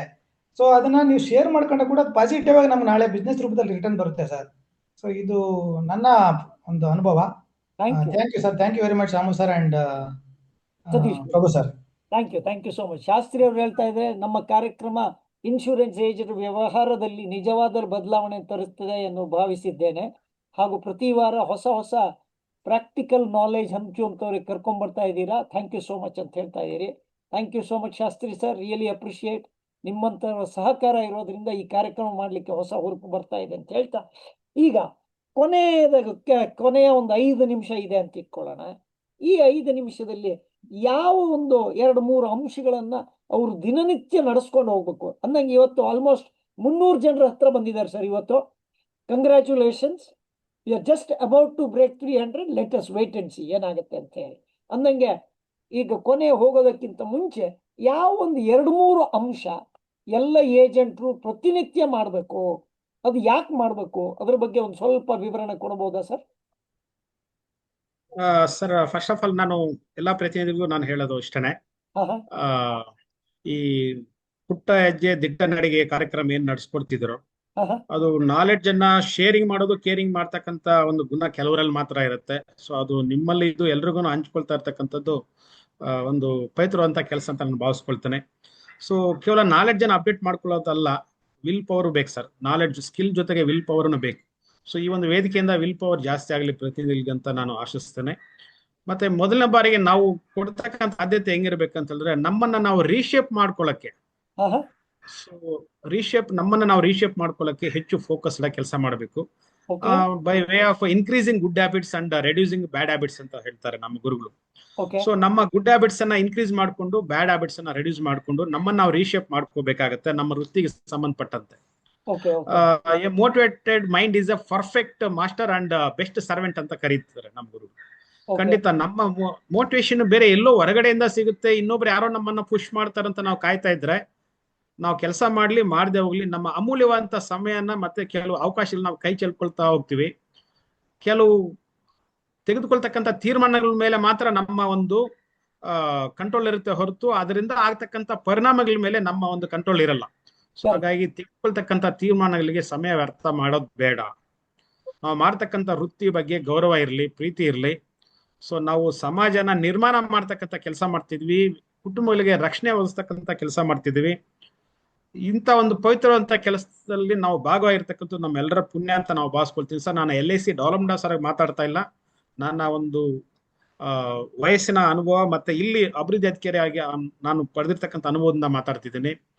ನಾವು ಮಾಡ್ತಕ್ಕಂಥ ಕೆಲಸವನ್ನ ಕಾಯಕದಿಂದ ಪುಣ್ಯದಿಂದ ಮಾಡಿದ್ರೆ ಸಿಗ್ತಕ್ಕಂಥ ಪ್ರತಿಫಲನು ತೀರ್ಥ ರೂಪವಾಗಿನೇ ಇರುತ್ತೆ ಸರ್. ಸೊ ಆ ನಿಟ್ಟಿನಲ್ಲಿ ನಮ್ಮ ನಾನು ರಿಕ್ವೆಸ್ಟ್ ಮಾಡೋದು ಇಷ್ಟನೇ, ದಯವಿಟ್ಟು ನಿಮ್ಮನ್ನು ನೀವು ರೀಶೇಪ್ ಮಾಡ್ಕೊಳ್ಳಿ. ಪ್ರಾಸ್ಪೆಕ್ಟಿಂಗ್ ಅನ್ನ ಜಾಸ್ತಿ ಮಾಡಿ, ಅಪ್ರೋಚಿಂಗ್ ಜಾಸ್ತಿ ಮಾಡಿ, ನೀಡ್ ಅನಾಲಿಸಿಸ್ ಅನ್ನ ಜಾಸ್ತಿ ಮಾಡಿ. ಸೊ ಕೇವಲ ನೀಡ್ ಅನಾಲಿಸಿಸ್ ಮಾಡೋದಲ್ಲ, ಅದನ್ನ ಅಸೆಂಬ್ಲಿ ಮಾಡಿ ಮತ್ತೆ ಪಾಲಿಸಿ ತಗೊಳ್ಳಕ್ಕೆ ಕಸ್ಟಮರ್ಸ್ಗೆ ಸರಿಯಾದ ಪ್ಲಾನ್ ಅನ್ನ ಮೋಟಿವೇಶನ್ ಮಾಡಿ ಅಂತ ಹೇಳ್ತಾ. ಸೊ ಪ್ರೊಫೆಷನಲ್ ಅವರಿಗೆ ಯಾರಿಗೂ ಕಾಂಪಿಟೇಷನ್ ಇಲ್ಲ, ನಿಮ್ಗೆಲ್ಲ ಬರೀ ಅವಕಾಶಗಳಾಗೇನೆ ಕಾಣಿಸುತ್ತೆ. ಸೊ ಪಾರ್ಟ್ ಟೈಮರ್ಸ್ ಇದ್ರು ಎಷ್ಟು ಬೇಗ ಕನ್ವರ್ಷನ್ ಆಗುತ್ತೋ ಅಷ್ಟು ಬೇಗ ಫುಲ್ ಟೈಮರ್ ಆಗಿ ಖಂಡಿತ ಎಂಜಾಯ್ ಮಾಡ್ತೀರಾ ಈ ವೃತ್ತಿಯಲ್ಲಿ. ಸೊ ನಿಮ್ಮ ಕುಟುಂಬಕ್ಕೂ ನೀವು ಒಬ್ಬ ಪ್ರೇರಣೆ ಆಗಬಹುದಂತ ಅಥವಾ ಅನುಕರಣೆ ಮಾಡಬಹುದಂತ ಒಬ್ಬ ವ್ಯಕ್ತಿಯಾಗಿ ಫ್ಯಾಮಿಲಿಯಲ್ಲಿ ಗುರುಸ್ಕೊಳ್ತೀರಾ. ಸಮಾಜದಲ್ಲೂ ಒಂದು ವ್ಯತ್ಯಾಸ ತರ್ತಕ್ಕಂಥ ಒಬ್ಬ ವ್ಯಕ್ತಿಯಾಗಿ ನೀವು ಗುರುಸ್ಕೊಳ್ತೀರಾ. ಸಂಸ್ಥೆಯಲ್ಲೂ ಒಬ್ಬ ಪರ್ಫಾರ್ಮರ್ ಆಗಿ ಗುರುಸ್ಕೊಂಡಾಗ ಸಿಗ್ತಕ್ಕಂಥ ಒಂದು ರೆಸ್ಪೆಕ್ಟ್ ರಿವಾರ್ಡೇ ಬೇರೆ ರೀತಿ ಇರುತ್ತೆ. ಎಕ್ಸ್ಕ್ಯೂಸಸ್ ಅನ್ನ ಕೇಳೋರಿಗೆ ಎಲ್ಲೂ ಜಾಗ ಇರಲ್ಲ. ಸೊ ಹಾಗಾಗಿ ನೀವು ಪರ್ಫಾರ್ಮರ್ ಲಿಸ್ಟ್ ಅಲ್ಲಿ ಗುರುಸ್ಕೊಳ್ಳಿ. ಸೊ ಕಲಿತಕ್ಕಂಥ ಆಸಕ್ತಿ ಇದ್ರೆ ಅದನ್ನು ನಿಮ್ಗೆ ತಿಳಿಸ್ಲಿಕ್ಕೆ ಹಲವಾರು ವೇದಿಕೆಗಳಿದೆ, ಹಲವಾರು ಮೋಟಿವೇಟರ್ಸ್ ಇದ್ದಾರೆ, ಹಲವಾರು ಟ್ರೈನರ್ಸ್ ಇದ್ದಾರೆ. ಬಟ್ ಕಲಿಯೋದು ಮಾತ್ರ ಅಲ್ಲ, ಕಲ್ತಿರೋದನ್ನ ಅನುಷ್ಠಾನಕ್ಕೆ ತರೋದಕ್ಕೂ ಬೇಗ ಆದ್ಯತೆ ಕೊಡಿ ಅಂತ ಹೇಳ್ತಾ, ಸತೀಶ್ ಸರ್ ಅವರಿಗೆ ನಾನು ಇನ್ನೊಮ್ಮೆ ಸ್ಪೆಷಲ್ ಆಗಿ ಥ್ಯಾಂಕ್ಸ್ ಹೇಳ್ತೀನಿ ಸರ್. ಖಂಡಿತ ನಮ್ಮ ಏಜೆನ್ಸ್ ಅನ್ನ ಕುರಿತು ನೀವು ಮಾತಾಡ್ಲಿಕ್ಕೆ ಅವಕಾಶ ಸಿಕ್ಕಾಗ ಖಂಡಿತ ಆ ವೇದಿಕೆ ನಾವು ನಿರ್ಮಾಣ ಮಾಡಿಕೊಡ್ತೀವಿ. ಸೊ ನಾವು ಇನ್ಶೂರೆನ್ಸ್ ಫೀಲ್ಡ್ ಅಲ್ಲಿ ಪ್ರೊಫೆಷನಲಿಸಮ್ ನ ಬೆಳೆಸ್ಕೊಂಡು ಹೆಚ್ಚು ಈ ವೃತ್ತಿಯಲ್ಲಿ ನಾವು ಸಂಸ್ಥೆಗೆ ನಾವು ಒಬ್ಬ ಅಸೆಟ್ ಆಗಿ ಗುರುಸ್ಕೊಂಡು ಕೆಲಸ ಮಾಡ್ಲಿಕ್ಕೆ ಈ ವೇದಿಕೆನ ಉಪಯೋಗಿಸ್ಕೊಳ್ಳೋಣ ಅಂತ ಹೇಳ. ಬೇರೆ ಇನ್ನೇನಾದ್ರೂ ಇದ್ರೆ ಪ್ರಶ್ನೆಗಳು ಕೇಳಿದ್ರೆ ಪ್ರಶ್ನೆಗಳಿಗೆ ಉತ್ತರ ಕೊಡ್ತೀನಿ ಸರ್. ಅಂದಂಗೆ ನಿಮ್ಮ ಡಿವಿಷನ್ ಅಲ್ಲಿ SDM ಒಟ್ಟಿಗೆ ಇರ್ತಾರಲ್ಲ, ಅವರು ಅಡ್ಮಿನಿಸ್ಟ್ರೇಟಿವ್ ಆಫೀಸರ್ ಕೆಲಸ ಮಾಡಿದವರು ಈಗ ಬ್ರಾಂಚ್ ಮ್ಯಾನೇಜರ್ ಆಗಿ ಒಂದ್ ಕಡೆ ಇದ್ದಾರೆ. ಆಯ್ತಾ, ಅವ್ರ ಹೆಸರು ತಗೊಳ್ಳೋದಿಲ್ಲ. ಅವರು ಈ ಕಾರ್ಯಕ್ರಮ ಅಟೆಂಡ್ ಮಾಡ್ಬಿಟ್ಟು ಹೇಳಿದ್ದಾರೆ, thank you sir, today's programme was very structured, both questions and presentation by Ramu sir. Of KGF. Thank you very much for your dedicated service ಅಂತ ವಾಟ್ಸ್ಆಪ್ ಅಲ್ಲಿ ಮೆಸೇಜ್ ಹಾಕಿದ್ದಾರೆ. ಅದನ್ನು ನಿಮ್ಮ ಮುಂದೆ ಹಂಚ್ಕೋತಾ ಇದ್ದೀನಿ. Thank you so much sir, really appreciate. ನಾವು ನಿಜ ಸರ್ LIC ನಲ್ಲಿ ಒಬ್ಬ ಅಭಿವೃದ್ಧಿಕಾರಿಯಾಗಿ ನಾನು ಇರೋದಕ್ಕೆ ತುಂಬಾ ಹೆಮ್ಮೆ ಅನ್ಸುತ್ತೆ. ನಾವು ಇರೋ ತನಕನೂ ಸಂಸ್ಥೆಯಲ್ಲಿ ಒಂದು ಅಸೆಟ್ ಆಗಿ ಉಳ್ಕೋಬೇಕು ಅಂತಕ್ಕಂಥ ವೃತ್ತಿ ಒಂದು ಮನೋಭಾವನೆ ಇಟ್ಕೊಂಡೇ ಕೆಲಸ ಮಾಡ್ತೀವಿ ಸರ್. ಸೊ ಪ್ರತಿ ದಿವಸ ಒಂದು ವ್ಯಾಲ್ಯೂ ಅಡಿಷನ್ ಮಾಡೋಕ್ಕೆ ನಮ್ಮ ಪ್ರತಿನಿಧಿಗಳಿಗಾಗ್ಬೋದು, ನಮ್ಮ ಪ್ರತಿನಿಧಿ ಮೂಲಕ ಕಸ್ಟಮರ್ಸ್ಗಾಗ್ಬೋದು, ಒಬ್ಬ ವ್ಯಾಲ್ಯೂ ಅಡಿಷನ್ ಮಾಡತಕ್ಕಂಥ ಒಬ್ಬ ಪ್ರೊಫೆಷನಲ್ ಆಗಿನೇ ಗುರುತಿಸ್ಕೊಳ್ಳಿಕ್ಕೆ ಕೊನೆ ಕ್ಷಣದ ತನಕ ಕೆಲಸ ಮಾಡ್ತೀವಿ ಸರ್. ಸೊ ಈ ವೇದಿಕೆ ನಿರ್ಮಿಸ್ಕೊಟ್ಟಿದ್ದಕ್ಕೆ ನಿಮಗೆ ನಾನು ಸ್ಪೆಷಲ್ ಆಗಿ ಥ್ಯಾಂಕ್ಸ್ ಹೇಳ್ತಾ, ನನ್ನ ಮಾತನ್ನ ಇಷ್ಟೊತ್ತು ಕೇಳಿದಂಥ ಪ್ರತಿಯೊಬ್ಬ ಪ್ರತಿನಿಧಿಗೂ ನಾನು ಸ್ಪೆಷಲ್ ಆಗಿ ಥ್ಯಾಂಕ್ಸ್ ಹೇಳ್ತಾ ನನ್ನ ಒಂದು ವಂದನೆ ಸಲ್ಲಿಸಲಿಕ್ಕೆ ಇಷ್ಟಪಡ್ತೀನಿ ಸರ್. ಥ್ಯಾಂಕ್ ಯು ಸರ್ ಎಲ್ರಿಗೂ. Thank you so much sir. ಅಂದಂಗೆ ಈ ಕಾರ್ಯಕ್ರಮ ಪ್ರತಿ ವಾರ 7 ಗಂಟೆಗೆ ಸಂಜೆ. ನಿಮ್ಗೆ ಲಿಂಕ್ ಬರಬೇಕಾಗಿಲ್ಲ. ಇವತ್ತಿನ ಲಿಂಕ್ ಅಲ್ಲಿ ಏನು ನಂಬರ್ ಇದೆ, ಏನು ಕೋಡ್ ಇದೆ, ಅದೇ ಪ್ರತಿ ವಾರ ಅದೇ ಇರುತ್ತೆ. ಹಾಗಾಗಿ ಲಿಂಕ್ ಬರ್ಲಿ ಬರದೇ ಇರಲಿ, ಆಮೇಲೆ ಹಳೇದು ಯಾವ್ದಾರು ಲಿಂಕ್ ಇದೆಯಾ ಆ ಲಿಂಕ್ ಕ್ಲಿಕ್ ಮಾಡಿದ್ರು ಬರುತ್ತೆ. ದಯವಿಟ್ಟು ಈ ಕಾರ್ಯಕ್ರಮದ ಸಂಪೂರ್ಣ ಉಪಯೋಗ ತಗೊಳ್ಳಿ. ನಿಮ್ಮ ಬಿಸ್ನೆಸ್ 2 ಪಟ್ಟು 3 ಪಟ್ಟು ಮಾಡುವ ರೀತಿಯಲ್ಲಿ ಕೆಲಸ ಮಾಡಿ.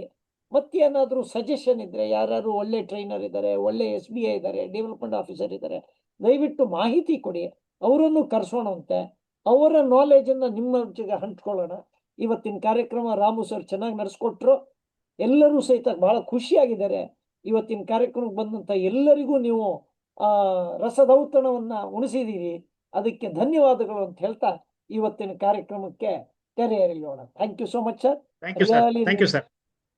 Thank you sir. ತಮಗೂ ಥ್ಯಾಂಕ್ಸ್ ಸರ್. ಎಲ್ರಿಗೂ ಥ್ಯಾಂಕ್ಸ್. ಎಲ್ರಿಗೂ ಥ್ಯಾಂಕ್ಸ್. Good night sir. ಇನ್ನೊಂದು 2 ನಿಮಿಷದಲ್ಲಿ ಕಾರ್ಯಕ್ರಮ ಕ್ಲೋಸ್ ಮಾಡ್ತಾ ಇದ್ದೀನಿ. ಥ್ಯಾಂಕ್ ಯು ಸೋ ಮಚ್ ಎಲ್ಲರಿಗೂ.